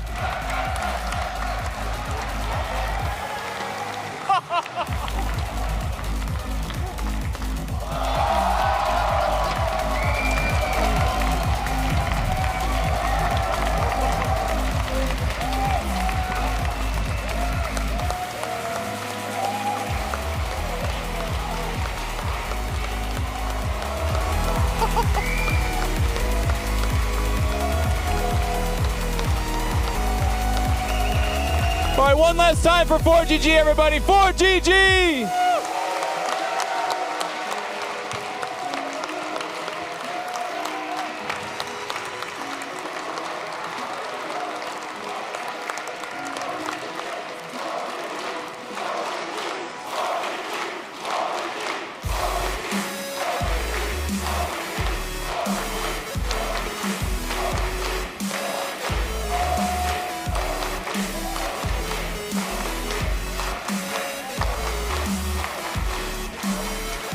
It's been a great year at Dreamhack. We've done a lot of great things. Thank you all for tuning in and showing up. And make sure and check us out next year with StarCraft 2 and Dreamhack kicks off 2015. We'll see you guys then.